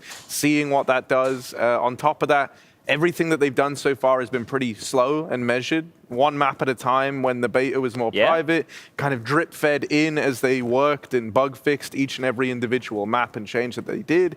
Then they've been changing a bunch of other stuff under the hood that they don't even put in the patch notes now. So I think there's a lot of moving parts at current. I'm expecting a big update. Exactly. A big I'm update, expecting something but either not to the be full release. Either something will be added like a Danger Zone, or it's going to be some sort of beta open to anyone who owns CSGO. That's my. I'm with Harry. I think what is it, Hugo? You look troubled. Just think about VP, man. He's just thinking about CSGO being gone. This guy can't get over it. Yeah, I just don't want it gone. That's the key. It's perfect. Nobody wants it gone. It's perfect. Alternative theory, though. Maybe they're adding the pets update, and so now pets we're are just gonna. chickens. Yeah, I know. Well, Yeah, you like a gigapet now. Now you get to skin your chickens, and they have one inventory. Well, you can do that now, Harry. I'll show you. I know you're a vegetarian, but come with me. We'll get a knife. We can Trace will teach you how to do it. The chickens have one slot of inventory, so you could like drop them a nade. Anyway, this is where the we're losing our minds, guys. This guy's we're losing our minds. But not yet. But if you guys are ready, we can go to a break. I'm down. Well, Ancient, third map. You guys ready for another? Hugo, you wanted to talk about it, so tell us. I don't know, but we have to do it, don't we, Chad? I'm so ready for this. Look at G2, man. What could go wrong? They beat Astralis, FaZe, and Ent on this map at Cologne. They're ancient geniuses. Virtus.pro, they've got them right where they want them. Join us after the break. It's the last map of the night. Let's get it on!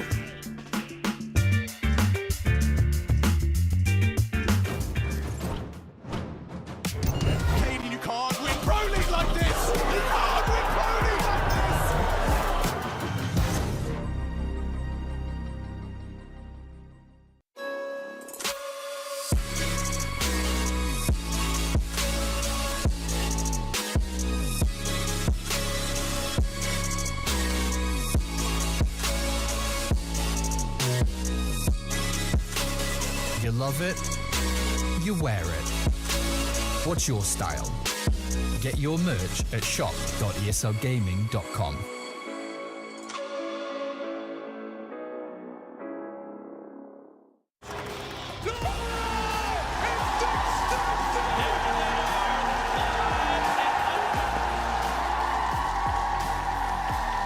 Let's rip the Russo. One more time. Are you ready? Cerebral defending champion.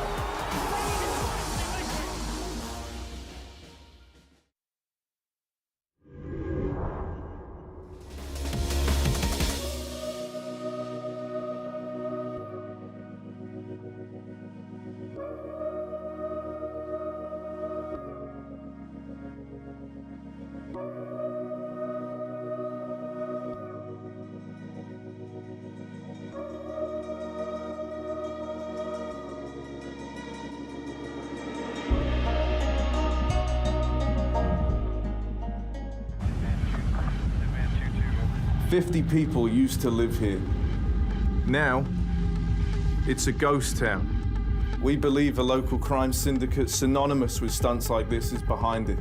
They've taken multiple hostages. It's your job to go in there and get those folks back.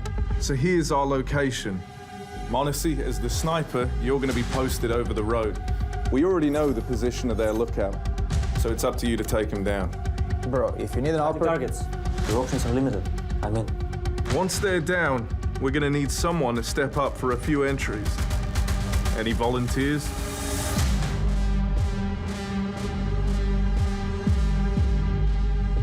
No problem. For Hooksy. Nico's our entry.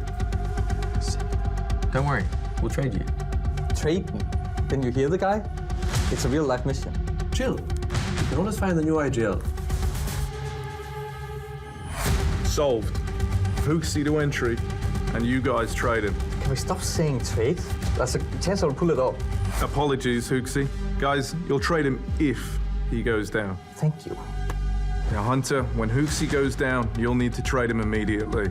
Once we're in, all that's left is to close it out. JKS. That's where you come in. With control over the building, you'll have to grab the payload and then move out. Wait, where do I fit in? You'll be the driver. No, really, what am I doing here?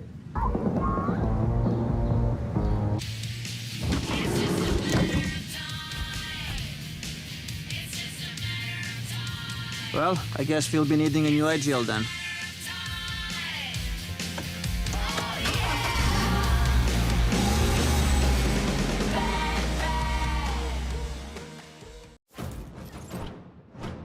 He's got a chance in this one. Makes it look too clean.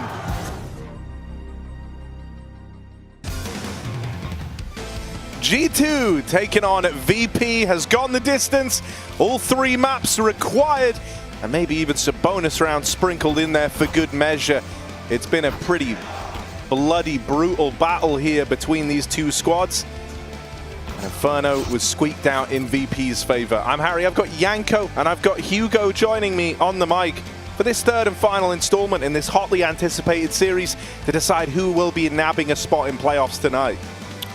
Yes, indeed, Harry, and it's been a bit of a strange one so far when it comes to some of the VP's economical decisions, but it has paid off in the long run when it came to Inferno, so they managed to get it towards Ancient. Last time, 3rd map was Vertigo. VP themselves vetoed it out this time around, so Hugo did mention how G2 has found success lately on this map, beating the likes of Ants, Astralis, who's also very proficient on the map, and FaZe. Yeah, 3 teams that have made this a mainstay of their pool, so to say. For VP, recent results haven't been there. They've played 2 games, heavy favorites, and both won them both. So it's difficult to equate, but we'll see how. I'm just super interested for the T side, not for the economical decisions, but for how VP end up playing these rounds on the T side of Ancient, because it's a good seesaw map. It's similar to Vertigo, a map that VP used to love to play, and one where you know, you can't really, like, what's Jame going to be doing on the AWP, if he even has it, if he's not playing P250 Tech 9 every round on his T side? I think what's important for, if you're G2 now, you know, if I'm their coach, I'm telling them, hey, we need to stay patient. You know, there's no room for frustration, and don't take anything for granted, right? Yeah. Yes, we know it's VP, we know they play slow, but, you know, they're capable of anything, and let's just stick to whatever the game plan is. You know, if we're right, we're right. If we're wrong, it's fine. We'll try to adapt during the game. We'll try to adjust. There's no point in being paranoid and imagining things. Let's just stick to what we know, what we hear, communicate, and do our best. Play our style of CS. Yeah, because there was a period, I feel like, where VP, before they added Mia, where maybe around the Chiron time, where they started to pick up the pace and they would do these really defaulty heavy rounds, but then they'd throw in a rush every 5-6 rounds on T side. And the reason it would work so efficiently is teams, like we saw in G2 last CT side, they hold their smokes, they hold their mollies, they don't use early util as much against a team like VP. So they'd often actually catch people off guard and play quick timings. But it seems like we've lost that VP, or at least we've lost that look of VP in these 2 games we've seen from them so far. They long it out versus Liquid yesterday and take them down in 30 rounds on the 3rd map, and now against G2 we burn that midnight oil here on Ancient. What pace will VP bring, and what punches will G2 put up? Really felt like the VP evolved with those, especially CT side gamble stacks out of spawn. And now we see them leave B side completely open. A full armor buy, with the exception of HooXi dropping that P250 over and getting them out mid with smoke flash. G2 take red room slow. The bomb outside of B. Look at this gamble. It is crazy, isn't it? 4 strong over towards A. And they will be pulling a second player over towards red room. Oh dear, this looked like G2 were going to make the perfect count out of this A stack. Ooh. But they've been shut out of red. Nico crept through. Sees him in the corner. B is empty, and so these B players for G2 are going to start to get this info. Nico's been able to slip on past, but the thing is, they're waiting for Nico on this position. And they just can't believe it that no one is there, it's crazy. Right? They're all kind of freaked out. You see, like, they've checked everything and they still don't believe it. And at this point, VP has checked A main, famous pushing on the flank, and we'll see. Still a tough situation for G2. They think Nico's still in red. They don't know he's crossed through this smoke, so they're baiting in for him. Mir has to check the corner. He will. Traded. JKS trying to fall back, stall it out. Dink on Jame. One late flank on ramp from the A main push. It's Fame with dual Berettas. A shot in the right place for HooXi. Almost finishes the captain. JKS is a dead man. Running! And Fame will convert. HooXi now with the bomb in his favor and no kit against him. I think he can win this. The low health player sticking, but VP provide the cover. They take headshots galore, but they still come through with the round. Unbelievable scenes here. VP able to recover that. A bloody skirmish over towards red to open this up. One that VP felt like they'd done enough in. Nico was able to slip the net, but only good for that 1 kill. And then it was this late lurk that really did him in, right? But it just took them so long to even aggress on A. Like, again, it's another case. It's like how VP won that round where they were 4 pit and Nico planted B. It's like, yeah, VP win, but they make it so hard for themselves, it feels like. Sure, they're playing for the chance that G2 do overcook it and walk out A main, but they have so much info. They see Nico's trying to go B, and they still hold A with 4. Every risk.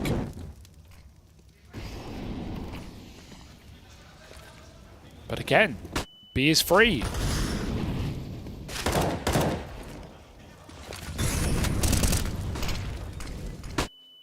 Plant's not down yet. G2 is still scrapping here. But the bomb eventually crosses in. This is a little claustrophobic right now for G2. They kind of want more space than what they've got. And the smoke over towards long was feeling like it was going to make life awkward for them. M0nesy's been able to pick up Norbert around the outskirts of the smoke, and now JKS making plays, pushes around the long side, and is able to lock them out with 3. So in an instant, Justin throws the hammer down, and G2 have run away with that round. That was actually, wow, that's a flawless round from G2, and that was a really nice round. And you could see actually the perfect timing that they themselves created, right? Because they're making it look like they want to take mid control. They're putting pressure, causing rotations, and you can see the rest of the team was crouched on ramp. I can't remember. I think it was Mir who was long for VP. He even shoulder peeks one last time before he rotates to make sure, you know, that it's not just a fake, and that just buys enough time for G2 to scale into the site, and by the time he's back, they're already too far up. He needs to wait for his teammates. G2 can... And G2's execute was also, there's a second wave of utility, the deep CT smoke, understanding they need to take more space because defending a retake would be hard if they don't do that. And just a great call, great execution from G2. Important round. So I don't even think we need to bring up how VP have looked to invest here. Because they're probably going to win the round anyway. No, this is great, I'll tell. This is great because when you're broken to 1400, right? If you just spend all your money, then your first buy is not ideal. You have 4400 plus a kill. If you leave a little bit of money, Jame is leaving more because he wants the op and the armor. The rest of the players, they want to have an incendiary. So really, it's more of an eco than it is a force. And I think actually, at the start of the game, you have to do it like this. Because those buys with 4400 are just really, really poor. And in reality, with this force, you're denying yourself perhaps a nade. You know, if you buy a P250 or a 5.7 and small armor, that means like don't buy the smoke, or buy a deagle and a smoke, don't buy armor, right? It's not ideal, but I think it's better to take that hit in the force than in the actual gun round. Yeah, and I think to VP, I guess, more than most other teams, and that's saying something, the kit is like very important because a second is super valuable to this team, especially with how late they like to play their retakes. So the extra cash is appreciated here. Now, where things could get weird is if they decide to throw too much money in this upcoming round. So I'm pretty excited to see what they decide. I'm assuming that they just play around the Mag-10 and the Deagle. Yeah, I think here maybe you see Mir invest into another pistol, something along those lines, or Jame drops his deagle to I'm just someone. on the edge of my seat because I know that that's what should happen. But it's about, will that happen? Eternal Fire. B-Stream update, Hugo. Pretty sure Hit us with it. that was the sound of Eternal Fire 2-0 in this series. That's what it sounded like. So 9 lost Vertigo. 9 potentially, in fact, factually have lost Vertigo. That is confirmed. Eternal Fire 209. This is the most standard economy we've had from VP in the series. They've played it all fine in the opener. Wow. No weirdness to begin this third map. But it's CT side, so that's where you kind of have to play a little more standard with the money. Yeah. On Inferno, we saw them also toy around with that, but I think that's mostly because it's second half and they sort of know how many rounds they need. I think for G2 it's important for this round to be as clean as possible, right? You want to create a buffer for yourself if you do get some bad reads.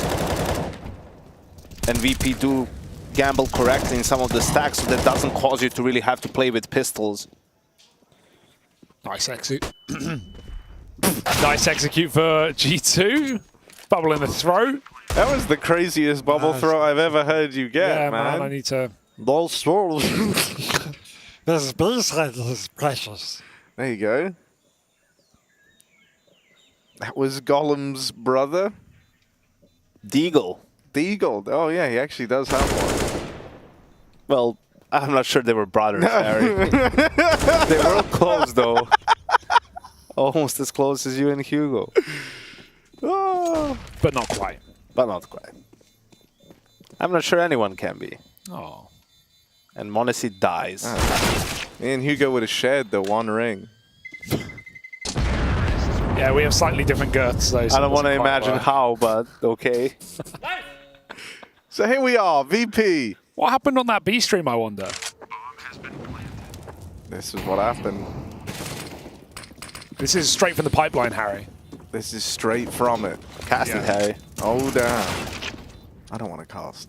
It's already happened. Xantares now creeping up close. He gets the first, gets the second. Will he get the third in clutch? Yes, it's a win for Eternal Fire.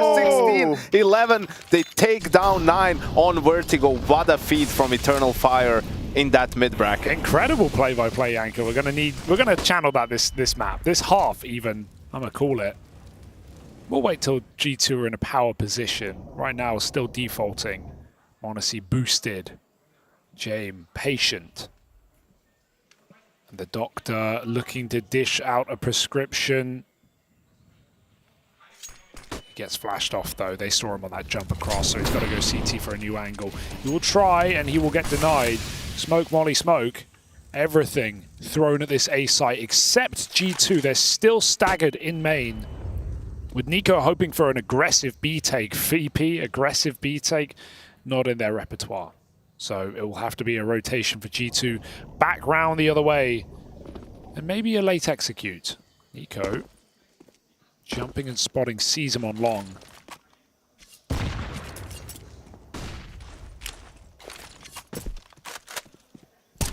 Hit feels inevitable. VP know it's coming. They've even taken mid to fast flank heaven. Don't go too soon. But if Mir can find that sweet, sweet timing, he might kill the captain. Hooksy dies unbeknownst. And JKS, lone lurking main. This is a really awkward position for G2.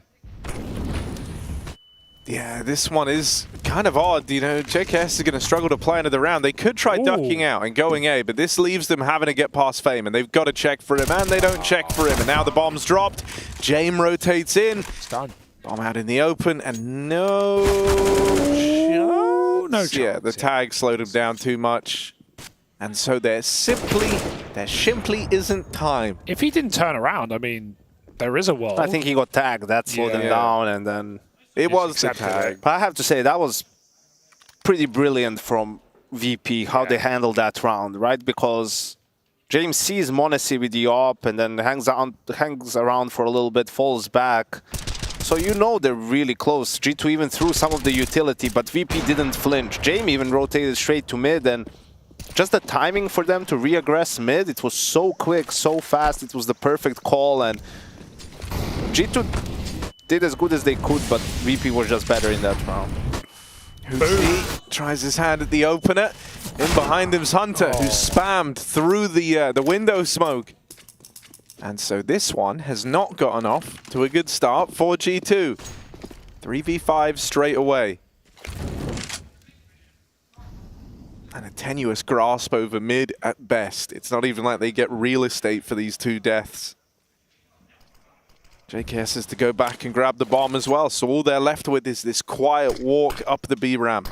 Nico's through it though. You can actually hide in that smoke while they clear it with a flash. They won't know, and Nico can just walk through whenever he gets that feeling. It's not like super uncommon to spam this, so I'm nervous for Nico to a certain extent, but they're holding their nerve on this. They're waiting the fade. Double cave and long scope on the cave side. And they're even checking it. Molly's a problem. It's really all on Norba right now. He's locked in tight on the right side of long, and Nico has to clear this corner or they're in a world of trouble. But there's a crossfire. There's the trade. The bomb makes it in, but it might not make it much further. Big frag for Justin as m0nesy won't cover. Goes back to play the post plant. 2 on 3. VP with double cave and G2 no. Very claustrophobic site hold here. You are boxed in, you are vulnerable to pre-fires if you're G2. They've got to be swift in these reactions. But James swings it early, very early in fact, and that gives JKS another half the time ticked off this bomb already as Mir shows his hand up through ramp, and he can't attempt this anymore. So it is a successful turnaround there from G2. JKS and m0nesy bring the goods. And then they bring the energy. Know it. Yeah, damn. That was really poor by VP. I mean, they did such a great job in the previous round, and here now that they were in a 3v2, really, I mean, first to be in a situation where you have no one coming from CT, right? Like someone should have gone there, and then why is Jame playing first with the op crawling out of cave? That retake just wasn't really executed well at all. Mir made himself known by spamming through wood, right? And JKS is just holding ramp. And that was a 3v5 from G2, if you remember. Yeah, it started with that really nice double over in mid. You kind of felt like VP had already done all the legwork there. All right. They seem aware, don't they? If you're Hunter, you're so nervous. That nade goes off and you know that they know where you are. Hero gun though. G2, if they want, they can just avoid it, go quick into this B bomb site. It's getting blocked though. This is getting tricky though. I mean, losing one player, there's more spots open. Ooh. Being on pistols, VP takes some more risks. If they get good timing to push A main, they can rotate back into position for this B hit. It's begun. Fame is on that flank. And a second AK given over, trying to time the spam. Bad long smoke thrown in as well. Gives a gap. It's only pistols. What could go wrong, right? There's the rifle swinging with, and the P2 finds a kill. This spacing is poor, and they are going to get isolated. G2 iced out right now in a 2v4, but JKS is not missing a beat. Second headshot. He already picked that last round up. He's going to go for it again in the clutch up with hooksy. Oh, this is going to be close because straight up ramp, he's got to turn and he's not looking. First shot misses. JKS dead. Oh. Now Hooksy's got to fly solo. First kill found for Hooksy. Two more players looking to greet him over at long, and even more damage done from the captain as he goes back for more. Near taps him out of the round, and so Virtus.pro on their hero gun round managed to battle back G2 down in the dumps after successfully turning round a 3v5 in the last. This one up against the pistols, up against this one gun, gets away from them. And even though JKS and Hooksy, you feel like they did all they could there. Yeah, it was just a round that was too far gone. Twice now, Famous won this off of an A main push flank through T-spawn. Hooksy dinked him through his teammate or through the wall? I think through the wall. That was wild. Yeah, a big mere multi as well. He saves that AK, finds the opener, gives a gun over, and then goes on to hit that very important final headshot. Oh, yeah, through the wall. Yeah, that hurts. Imagine also, that's whoever missed that smoke is gonna get hell in VOD review. Hooksy? Yeah. Yeah. He threw it. I saw him. Yeah, he threw it on the fly. He just threw it from cave okay. when he saw that player back off. And then the scaling wasn't great, you know, Nico going in alone, then m0nesy sort of alone, and VP bounces back. And G2, this is a very important round for them. They spend all their money to buy here. They got mid control now, pretty easily. They keep getting up red. Looking for a different result this time, though. Norbert just guarding with Jame. VP have had a tendency to really lean out of that B bomb site, be it one player or no players in many rounds. It might pay off. Hooksy's desperately looking for an entry kill. Did they spot him? Maybe. m0nesy misses that re-aggress timing in middle. He would have had a kill right there. Hooksy needs to take it instead. Norbert walks in and Hooksy hits that spray. Orb trying to trade. Hooksy falls. 4-on-4. Jame goes B, and that's exactly where G2 are ending. All right. G2 just got told to go.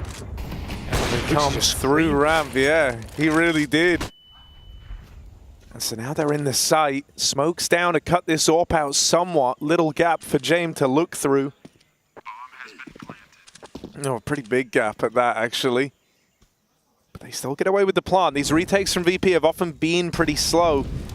They're going to wait for this flank to come in. One kill from James Orb. That gives them enough of a nudge here. JKS, this guy's been fantastic. It's going to have to be another big post plant from him. Hunter will nail the shot to Fame flanking, and now Justin's got support from Hunter back in the cave. They're able to fight this long player together, and for Jame, there's not a way back in. He'll get out of there. G2. An immediate response to that one round that VP put up with the pistols. As this back and forth game continues, G2 will get to maintain this lead. JKS is hitting everything in these B sites. He knows his ancient. That's true. We've trained him well. Chad will be proud right now in the green room. Chad will be very happy. He'll finish a whole day pracking, and then he'll queue 6 more ancients in the night time. Oh, wow. The turnaround from Hunter was sick there. I thought Fame was going to have that round. It's been the flank king. I love the hooks he scream on his teammates to go. Yeah, because that was... you could see it from our POV. He was 100% right, and I love it because those rounds are a matter of timing. He understands the re-aggressive. Okay, they're probably weak on the sides. Just go, guys. Screw the smoke. You know, you're gonna trade, and that's a sort of a mindset and philosophy a team has about rounds. You know, if we die to this, we're fine with that. But we need to take advantage. We can't just let them block us with utility while they're making moves. You know, we have to punish them. No, it was And sure, Nico sort of died easily, but you know, the team got the bomb down 3v4, and they stepped up in the clutch. They bring it back again. Still, money is there for VP to buy. Jame on the op. G2 certainly looks like the more comfortable team on this map right now. Sure, they're getting to dictate the flow on the T side, but VP have been, you know, gambling wrong. Had a couple of nice flanks. Haven't really had any multi-kill anchor moments. They're not really playing in the bomb sites. It's been mid-regress that has netted them most of their kills on CT. But G2 keep getting these 2v4s and 3v5s to look really interesting. Let's see, the bomb is next to JKS, so this smells of sort of a faking that they're doing the same thing and then just turn it around, and it is a delayed donut take. Mosy's been fine just leading in on his own, never with a teammate to trade him.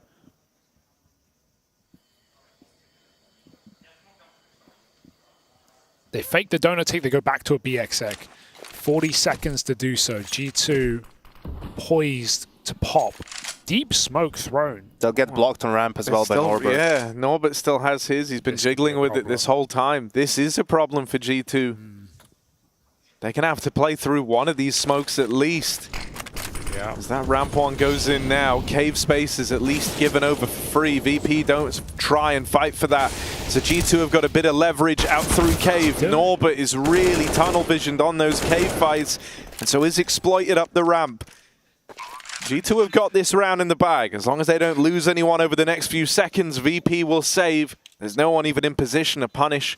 I'm so surprised Norbert commits to fighting cave there instead of ramp, because he has the cover of the pillar. He can back up to the pillar, play in the open, watch the ramp smoke. He knows they're coming ramp. He just heard them pin nades, like two guys pin nades outside of ramp. And even though, yeah, he is being chased from cave, like you've got to pick a 50-50, surely you pick the one where you have cover behind you to actually isolate ramp fights. But because that's a kill that makes all the difference, right? You take one more with you, suddenly VP might be thinking about retaking this round. You know, once in a blue moon. But no kit and a man down certainly won't give it a look. 6 on this T side of G2. I mean, it was a bad spot for Norbert regardless. Yeah. That smoke, you can't just leave him alone with the smoke. If they're going to come B, they'll come through the smoke with that little time. And the help came in late and there wasn't much help either. So wouldn't have made a big difference, I don't feel like. And I think, for example, here I would call an A rush or something from G2, but then again, against VP, you can't really play it like against other teams. You almost have to keep playing slow. And they've started like 3A so many rounds, including here, if you count this double donut boost up. They've not like come through red instantly off spawn. So more often than not, they are stacked on this side of the map. I like the boost, but they've got to get off it. Oh, they hit JKS close. He's right there. And they line up. They'll take that kill and get out of dodge. Fame low. A re-swing for Mia, trying to bail his teammate out, but just digs that grave deeper. Flitz on a big flank. This is early. This is a nice play. But again, it might not matter if G2 can get smokes in. They only have one smoke, though. And do you really clear this? Jame dodges death. And Hunter flanks A, but there's no one here. The bomb's going back. The bomb can go through Donut. They can like fully bypass each other, and G2 can still get out of this. G2 have won the round. Feeling like bandits, but Fame could rob it. Fame could ruin it. Hooksy was holding it, but he just looks away. And so that's the bomb now dropped in mid. Suddenly VP know ahead of time what's happening. Fame's back in main, ready to be a pain again, and Hunter trying to shut him down, closes the distance, but the smoke goes in. And so they lock him out of it at least. Flit dead over in Donut as Hunter leaps and bounds around this A site to try and make the round happen. Don't play the Jame game. I love it. Don't play the Jame game. Save. Yeah, I mean, at this point, the guys who died were equaling. I mean, outside of Mir, maybe. I think he had a saved gun, but here they're just going to play for next. It was unfortunate. I mean, they had the flank, they had some good timings, but that gap on middle. That was, yeah, terrifying. That turn from Hooksy, just looking away from bottom mid. And also, maybe, you know, you would criticize Mir for the peak, but I don't really mind it. You know, his teammates getting some guys don't have guns, you don't have armor. If he swings and wins that fight, it's a 5v3, and then you can really, you know, you're really in a good position. His opponent's also like mid-spray, so there's a good argument to be made for swinging into that and hoping he can't correct it. Mid-take, proper mid-take, missed Molly, but G2 just storm B. What a call. No one here. Nico gets the kill, and that's... I mean, the only reason you wouldn't save immediately is because Flit's quick. Look at how quick Flit is. It's not a Dr. Seuss book, but he is in cave right behind him, and Jame can't escape the spam. That will signal the end. Maybe they can get the orb. This introduces a kind of interesting problem, right, to VP, who up until this point have kind of been allowed in the early stages of the round, because of how G2 are playing quite slowly, to not have many players over towards B, to not have to throw too much util downrange to stop these rushes. G2 now hit them with one of these up-tempo ramp rounds, in which they found out there was like no one here. This was basically free. So surely VP have got to start dedicating more manpower over towards that B site, towards the tail end of this game. I think Hooks is calling a great game right now as well. They got mid a couple of times because VP wasn't really fighting for it. They were giving it to them, and then this is what VP was playing against for a couple of rounds, right? And G2 was getting mid and abusing that, and VP, you know, has to change really at some point. They want to fight for mid, and that's when the rush call comes in. Nico with a quick entry, and that's pretty much it.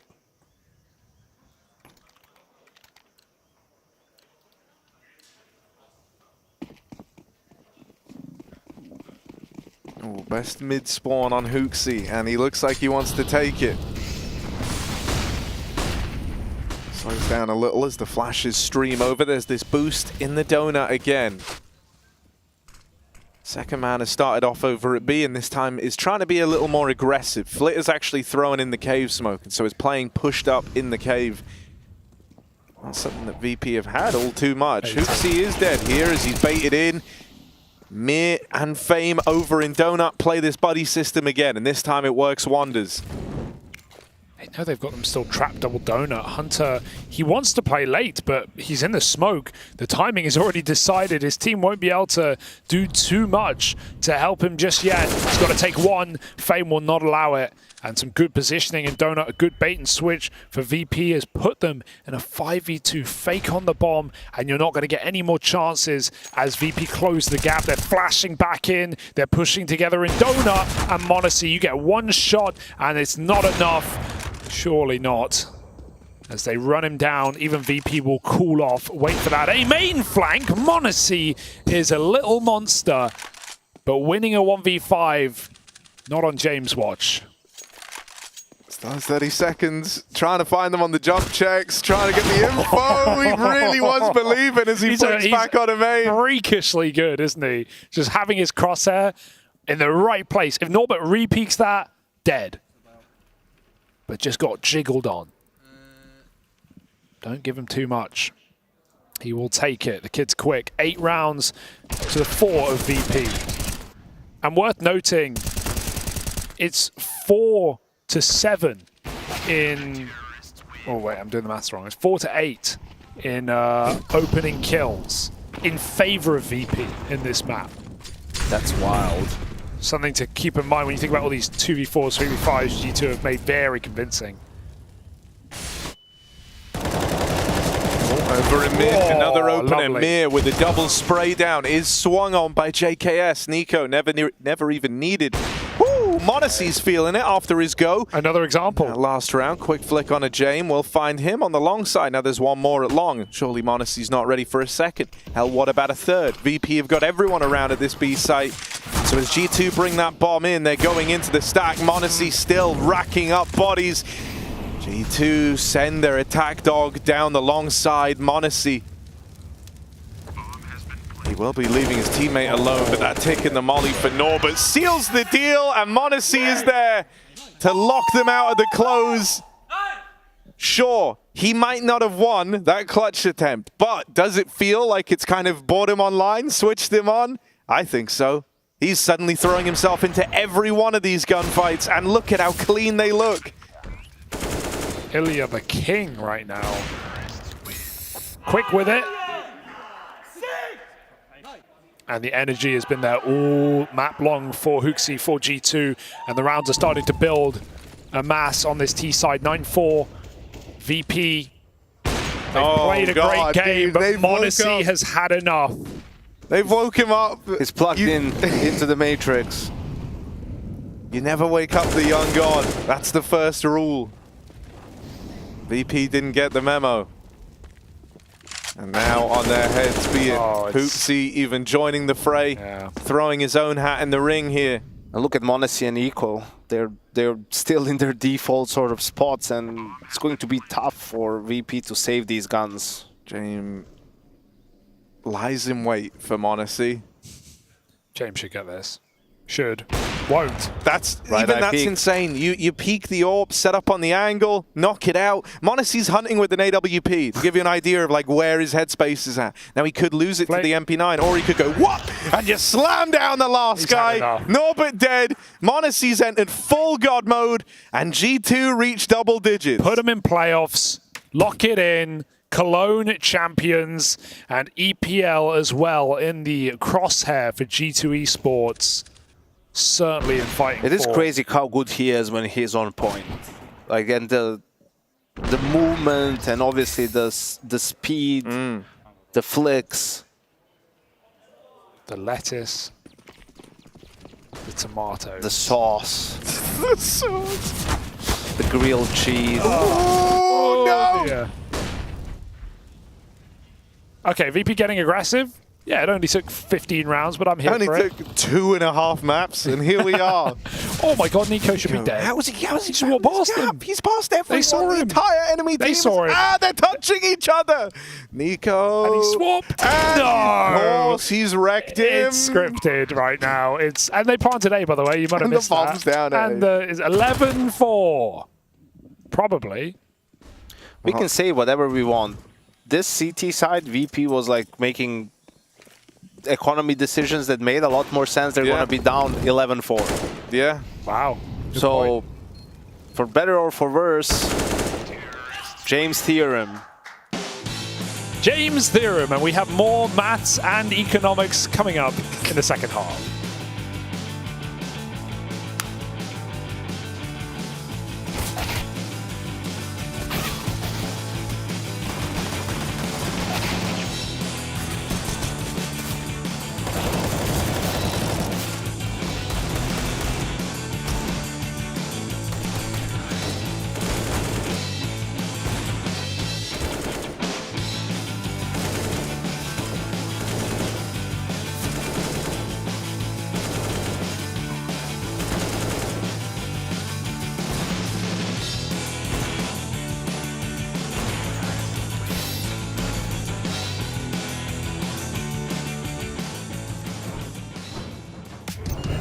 Cadian nails the shot. 3 kills from the captain.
Oh dear, VP. They didn't heed the warning, and now G2 are all fired up and feeling good here on the third and final map. 11-4 at the end of the first half.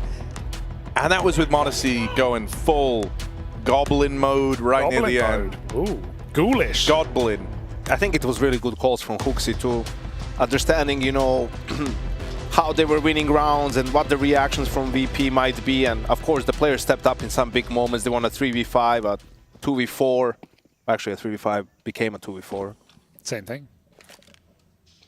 And still, somehow, VP may find a way. No. That's what this team brings No, you. You you can never don't- doubt them you out. can't actually oh, think you're, that. you're doubting them. You're doubting Virtus.pro. Watch this. Empty a bomb site. What do you mean Virtus.pro Hooks is will there? walk right in. Yeah, put some respect on his name. Hooksy, let's go, buddy. He's been having a good tournament as this guy and has been cooling well today. Smoked off at the spawn, so that's the end of him for now. But we'll revisit it later. JKS might get flashed through the donut smoke here. That seems to be the decision. VP don't have any eyes on it yet, but they will establish them pretty quickly and look to lock this down. Just m0nesy. 1v5. Attempt 1 kill. Any more. m0nesy, let's go. One on the way there. And that's the end of the line. As VP find themselves a pistol, and now they've got some pep back in their step. Well, I wouldn't go that far. You know. They're not in a hurry, Harry. That's the key. They're going to take their sweet time. Dude, is everything just a joke to you? Yeah, kind of. Not everything, just you, Harry. Oh, okay. Well, he said that, not me. Well, that's fair, I guess. For our counselor, for our marriage counselor, Yanko, you're doing a shit job. How does that make you feel, Harry? That's what we pay you the big bucks for. All right, scout for m0nesy. Let's see what he can do with this. I really liked what we were getting out of him down the tail end of that rather sick T side offered up by G2. But right now, VP, they're waiting. And maybe later they'll wait some more. They're in their cube setup. Just holding for pushes. They are pepless. This is why I say doing nothing is also a risk. Like they waited for a push and now they're taking mid control, but look at the smokes on the side of the CTs. There's still 4 left, so they can really block them well. We'll see. It's going to be all down to JKS here. Ooh, smoke goes down. God. Hang on. The smoke in the way is a problem for VP. They think, oh well, surely they don't have many more. That's where you'd be wrong. G2 pulling up with the smoke. They know what's good. Smoking that donut pack. And now they're trying to figure out, do we want to go, do we want to go back? Seems like they want to fake going back and still go away. Hooksy has a smoke in cave. It's down now. This is a great call, actually. And G2 are rotating despite the smoke. They're starting to doubt it. Mir's going to begin to run.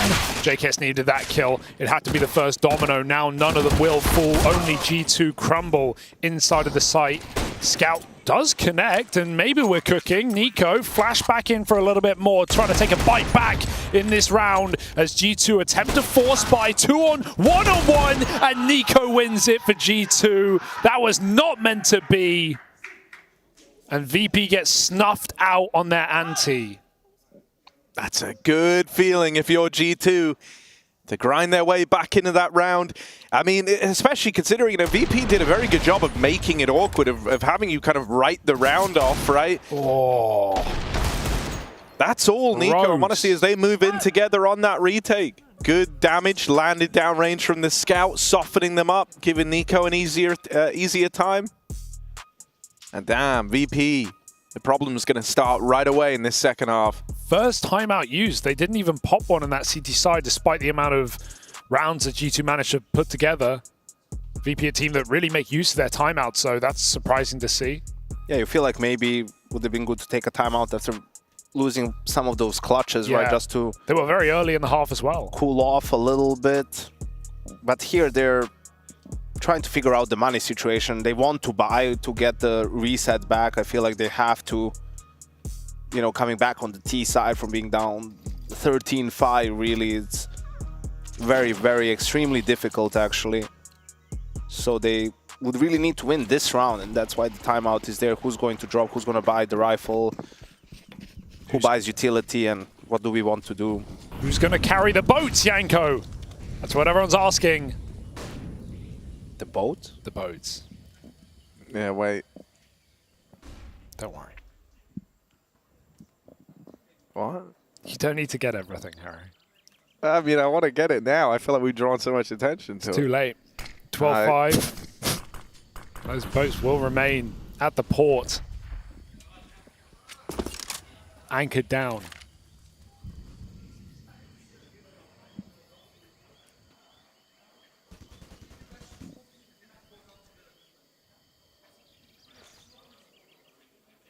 You guys cool, or? I don't know how to follow up the vote thing. Right, everything's hunky-dory right now. Hunky-dory. G2. Nice. All right. Hooksy, little jiggle.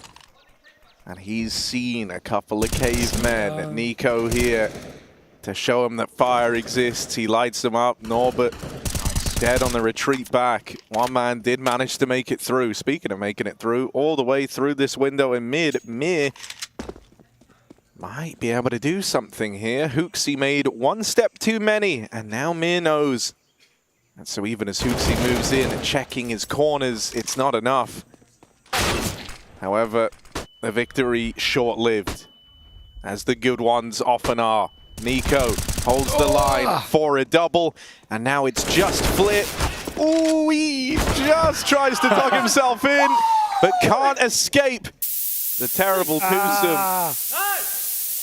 And of course, a brief moment of rain as G2 will rain on VP's parade. I thought I was going crazy. I'm glad that's not just me. Hello? Oh, hello. Who's going to carry the boats? Stay hard.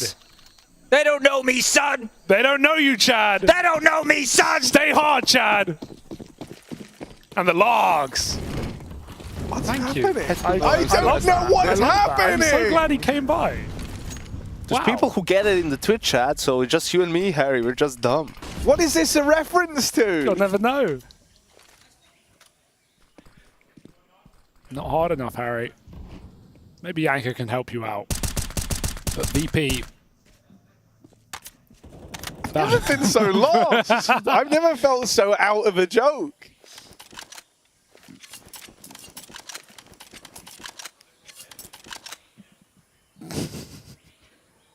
What's it from? Can't Google it now. There's a game. Hang on. There's a round on the A site.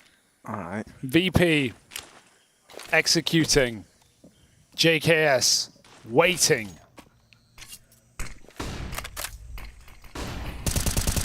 M0nesy spams one out through the smoke. JKS, it's just one off the hold. Ooh.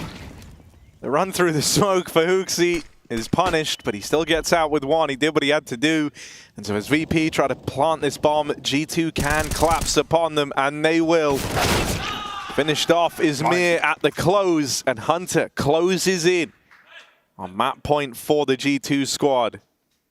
14-5, a very dominant third and final map thus far. Yeah, I'm really liking the fact that G2 is going for some of these faster, so I can't even call them retakes because the bomb isn't down, but not allowing VP to set up, position themselves. You know, it might seem silly what Hooksy is doing, but even a 1-for-1 there is good for G2. It buys time. It, you know, it's much worse for VP to lose a player than for Hooksy to die. They have to cover more angles, just 2 players remaining. Oh my god, it's a B rush. What is happening? VP rushing B. That's how you know they're getting desperate at 14-5 in the third map. G2 look for playoff point. Everyone stand in their way. The rush into cave is a problem. Hooksy gets overrun and a gun gifted now, but the plant is not for cave. Keep in mind, this isn't a suboptimal post-plant position. They must move through. Fame will, but not to his betterment. And that is it, folks. 15 rounds for G2 as they board a playoffs here of ESL Pro League. VP may have showed up in this series, but they didn't show up on Ancient. Yeah, that there is like faster than light travel. You know, maybe it's possible, but the human body just isn't cut out for such a thing. VP weren't made to move this fast. And it's a little confusing as they get into the cave. They get kind of bogged down, trapped in. G2 do a great job of not giving up too much room, even as they're trading those kills out over the site. And so for VP, there's no stemming the bleeding here. This one looks like G2 have got more than enough in the tank to long out this series and take it away in the third.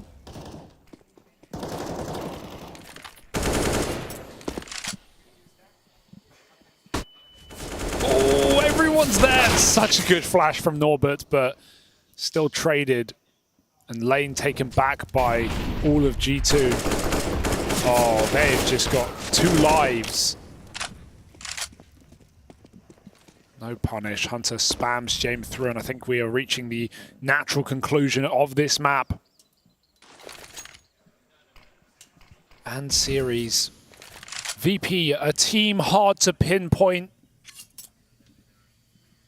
that borders somewhere between perfection and confusion.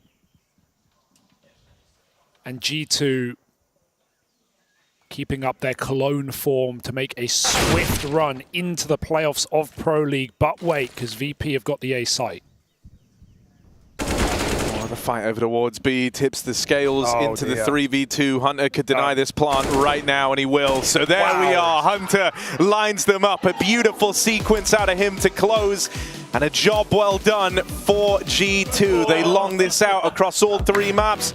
They have their best one yet in the third. When Ancient rolls around, you're getting the best mileage out of guys like JKS, M0nesy, Hunter having a handful of rounds in there and really firing off. This was perfect. This was exactly what you wanted if you're G2. Yeah, definition of a super team right now with some of the form these players are in individually. Swanee as well getting more involved, moving from analyst to coach behind them. And Hooksy getting loud as well. We're hearing his smack talk. We're hearing his hype. Demands a lot from his team, and he certainly gets it as well.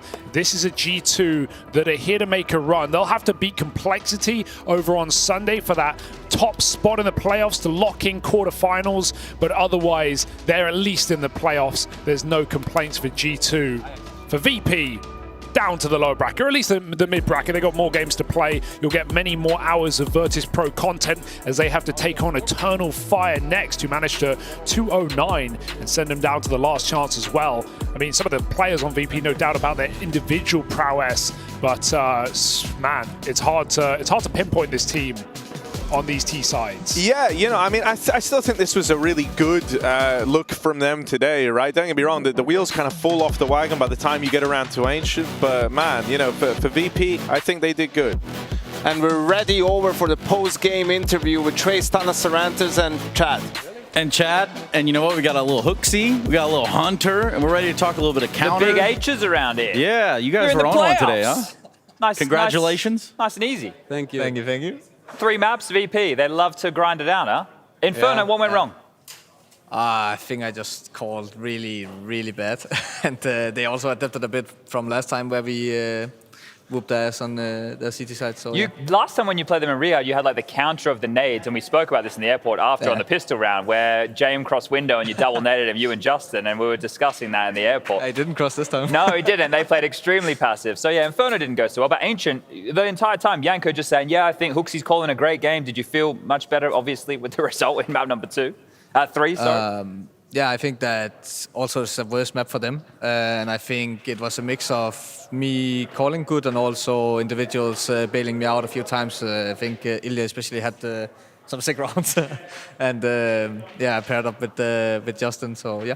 Yeah, you can thank me for giving Justin as much extra Ancient practice as possible. When he finishes prac with you guys, he comes and practices Ancient with me. So actually, we spoke about this before too. He liked to throw flashes for me on mid, so we give him extra 3 or 4 flashes. He's throwing like 6 flashes around almost every round, so he's not really happy with it, but if we win, of course he is. Yeah, Nico also had that cool round he almost accidentally won on Inferno, I think. You recall that one? The one he accidentally... Oh, yeah. There was like a 1-on-4 and he had the gun by himself. He walked mid to B. There was nobody B. You guys lost to an eco round. And then, yeah, just down to time. It was a really important round. Yeah. It was like 9-something, 9-8 or something like that. Yeah, it was 9-8, I 10-9. think. Something like that. Whatever. Definitely forgettable. But something that maybe isn't is Complexity. They qualified earlier today, right? This is Complexity's chart of difficulty, not of the best teams in the world, nothing like that. These are all the qualified teams for the playoffs already. And I asked them, we had Elige, we had Hauzerk, to kind of grade teams on a traditional ranking scale of S tier, A, B, C, and smiley face if you don't know how you feel about the teams, and kind of the difficulty of the teams for you. For G2, how you guys see opponents, right? So All right. if we were to start, I can take everybody down here, right? Is there any names that you would want me to immediately whack anywhere on this board? No wrong answers around here, fellas. I think we can both agree Vitality should be yes. For sure. Okay, whack them at the top. Insta as well. Oh, so I can put them straight back. I should never remove them, huh? Okay. That was a waste of time. Yeah, so Vitality and Ents back in the top spot. What else we got here? Any of the names leaping off the page at you? We should put ourselves as well because. Well, it's your list. So if you wanted to, that's our biggest enemy. That's ourselves. Biggest enemy. That's what I wanted to say. Yeah. All right. Well, we'll edge you a little bit higher than everybody else. Huh? Yeah, okay. yeah, that's good. That's so really G2's good. biggest enemy themselves, and then Vitality and Ents. Who else is difficult to play against? Or who's easy to play against? Easy to play against. What about Mouse? Nowadays, honestly. Yeah, nobody's easy, Nobody's but easy I guess the easier for us is a team like Big, yeah? Okay. We never had issues against them, and now in playoffs we lose. So would we put them in B or C? We have to put somebody in C, so that would be them. I'll let you know I played a CS2 Anubis match. Harry, Hugo, myself, Crimbo, and Gob B last night. Yeah. And Crimbo and Gob B, they let us down. We didn't win. Wow. So it's probably okay that they're in C. You should tell that to Swanee after. He's the biggest Crimbo fan. Oh, yeah? In the world. We'll find him. He's on his phone right now making a couple of tweets. All right, what about 9Z? I'll give he's you probably DMing Crimbo. Whatever. Hey, man. What happened last night? On Anubis. All right, what about 9Z? You can always remember Smiley Face is a great option. Never played them in official. We practiced against them. I think they are shooting really good. It's Smiley, no? We don't want to leave anyone out around here. Come on down, bud. No clue. Smiley. Smiley for 9Z? Okay. Yeah. Hi, Ilya. Hello. One more guy here. Jame Interview. You see what we're doing here? You want to take part in this? What's happening here? So we're grading teams that are difficult for you to play. Now, the hardest team for you guys is yourself. But then you've got Ents and Vitality. We just put 9Z and Smiley Face, which means you don't know what's going on. You don't know how to grade them. We got Big as a C-level team, as difficulty for G2. I think Navi on A. Okay. Navi on A? I think Navi on. Navi has to be B. Oh. No way there. I think we lost against them last time we played them. And we've never played worse. I think Navi B. Oh, I like this. Oh, for sure they are I would B. put Navi B because The old Navi lineup is different, but this one they haven't had enough time yet. He says B as well, so I feel like you've been it's outvoted. B, it's B. Okay. Right. If For me- Ilya says B in front of his friend Bit, don't say anything about that. I would just say B because for bit, it's no? Yeah, B for comfortable for me to play against them. I would say B. Okay. Like, I know what they're doing, kind of like, and I played a lot of times against them. Who is A then? FaZe. A should be FaZe, yeah? Okay, we'll I put think FaZe here. honestly, maybe Astralis is maybe between A Astralis and B. yeah, Astralis is Something really in hard. between. We can do that. We can work with it in between. Let's put it in Astralis between. right That's there. really good. All right. Between? Honestly, Between. Oh, but yeah, they're midway between A and B. honestly, so A minus or a B plus. we won once against Fnatic and we lost once, so they should be B as well, yeah? Fnatic? I don't know with this lineup. Like it's a bit No, we don't know. different. They are actually in Smiley because we don't know with this lineup. All right, we'll put them We in need Smiley to see- alongside we need to see 9Z. more from them. Got a couple more here. Furia should be in B. Yeah. No, Furia is A. It's every time not. I mean. You think we have a hard time against them? Yes. But with the new lineup, With the new lineup, I we think don't- they're playing different CS now. Yeah, It's that's not actually like true. So before. we don't know as well. They are also Smiley. They are Smiley as well. Another Yeah. Smiley or overput? This is good. So you're Damn. making it so you're not creating too many enemies in the playoffs. That's Mouse nice. should be B. I expect more from them. Yeah. Who? Mouse. Mouse? B? Okay. But the thing is, we never play against those guys either. So they could be Smiley, but let's put them in B. Well, you guys, if you win your next game, which is going to be against Complexity, which If we can we- find out where we put them, Complexity- you'll be in We the should quarterfinals. put them on Smiley, and then we see on Sunday after we finish the game. Yeah, All right, yeah, all that's right, a good all right. idea. Well, they didn't have the opportunity to grade you guys because you hadn't qualified for the playoffs yet, so we didn't get them putting you on the board. So that's a fair little surmise. Movistar and Monty. Say Monty. Oh yeah, Monty and We say Movistar. Monte. Oh, sorry, man. Movie stars should be C, no? Yeah. Haven't seen much from them Yeah. besides this tournament in some And time. Monty between B and C. Okay. Something like that, no? I think they should be between A and B. I think they are so annoying. No. Really? Really? They are so annoying. What makes them annoying? You know, they are so puggy. They hit really good shots. They just like, they're that classic dark horse. I know we haven't played against them, but I know how they play. So this is interesting because the complexity guys said these guys were grimy, like they're always going on smoke fades or pushing smokes or doing. That's also really puggy. Against them, it was really tough time to play, and we lost even on practice. So okay, but let's put them on B then, no? Okay, let's put them B. Yeah, B? let's put them next to Navi. All right. Is there any revision here, gentlemen? Are we happy with this? So it looks really good with the face, Astralis, and mouse. That looks really good. insane. That's perfect. You like this? Yeah. All right. Oh, everything is fine, I guess. Okay. Yeah, we'll see complexity after we finish the game on Sunday. Yeah. Maybe it will be on S.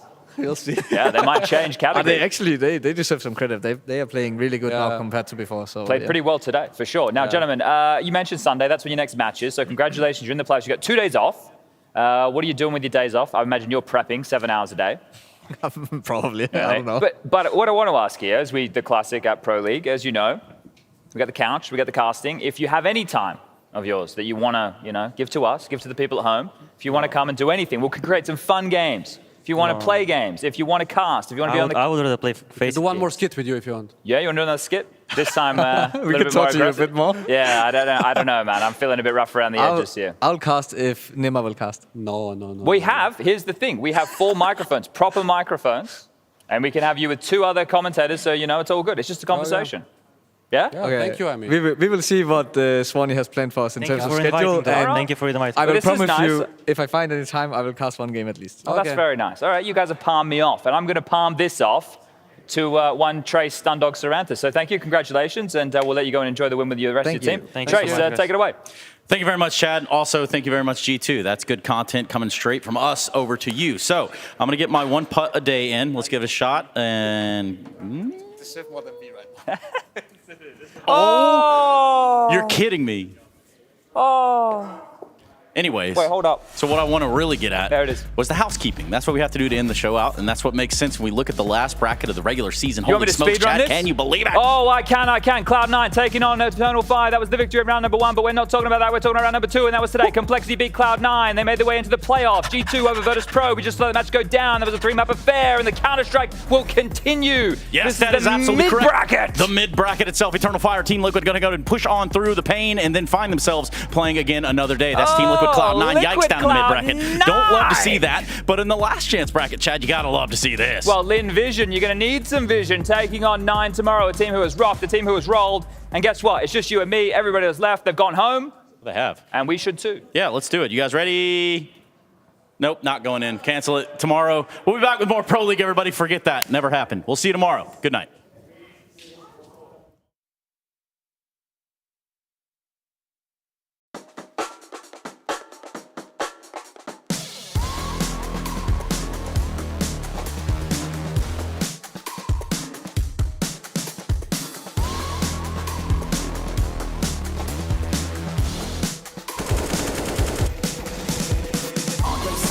Such a weirdo, tattoos from my toes to my earlobes. Was a role model, I never had a hero. I learned how to live through the stereo. Coming from where I come from, the inferior. Everything you see ain't what it appears though. Everything that I built, made that from 0, then added a 0. I am my hero. You couldn't imagine what it's like in my mind. It's beauty and catastrophe at the same time. Remember they laughed at me when it was game time. Now I know that they mad at me. I'm what you can't find. I'm not from the day. I come alive at night. I'm not what you used to. Couldn't recognize. They all on the ground while I'm taking flight. Yeah, you're welcome to join me. I promise I won't bite. Things they say, they're never getting in my way. And even if I make mistakes, I will always season through. 'Cause I don't wanna play your game. I had enough, I'm burning up so hot I just break your chain. You can never stop what's building up inside of me.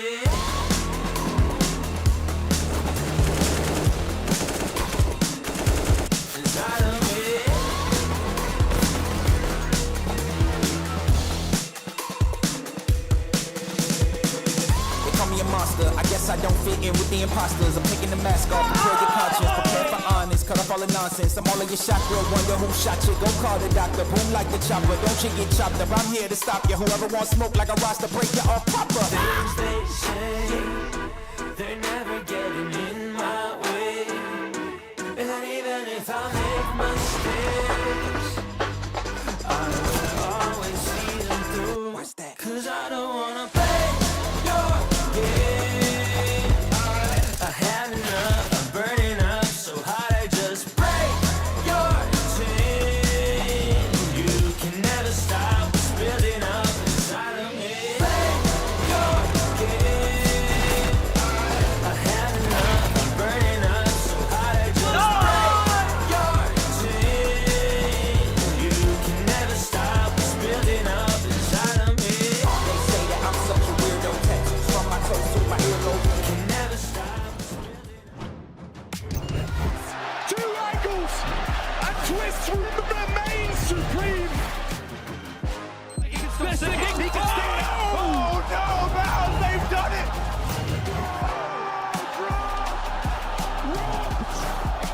Absolutely rocked. Balls on steel.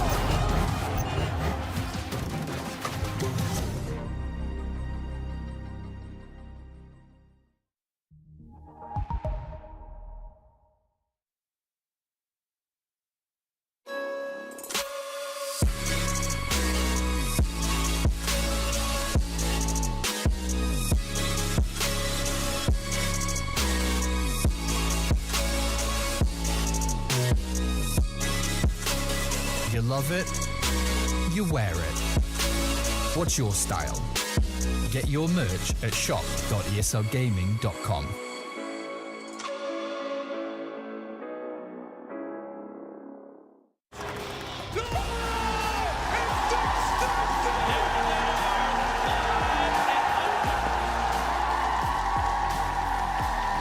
Let's rip the Russo.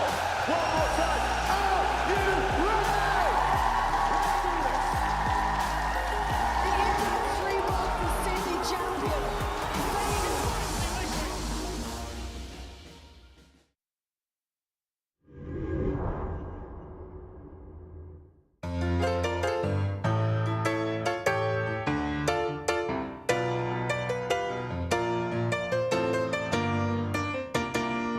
Know the game, no guesses. Know they won't forget us. Form a roll like dominoes, they wanna get that precious. Follow me now, 'cause I know where to go. All the phones they lit up, look at how they glitter. In a VIP, you know, with me it's always better. Follow me now if you just join the show. Don't need a miracle to change your whole life. I ain't no mystery, sophisticated type. I'm just doing things the way that I like. Ooh, I just do my own thing. Ooh, I just do my own thing. I don't care what they think. Oh, there ain't no pressure. No, my taste is special. When the light goes, let the night go, light the highs forever. Follow me, 'cause I know where we going. Bag your phone, no pictures. Won't forget, won't miss it. On the door, say you know me like Sesame, they'll let you ride.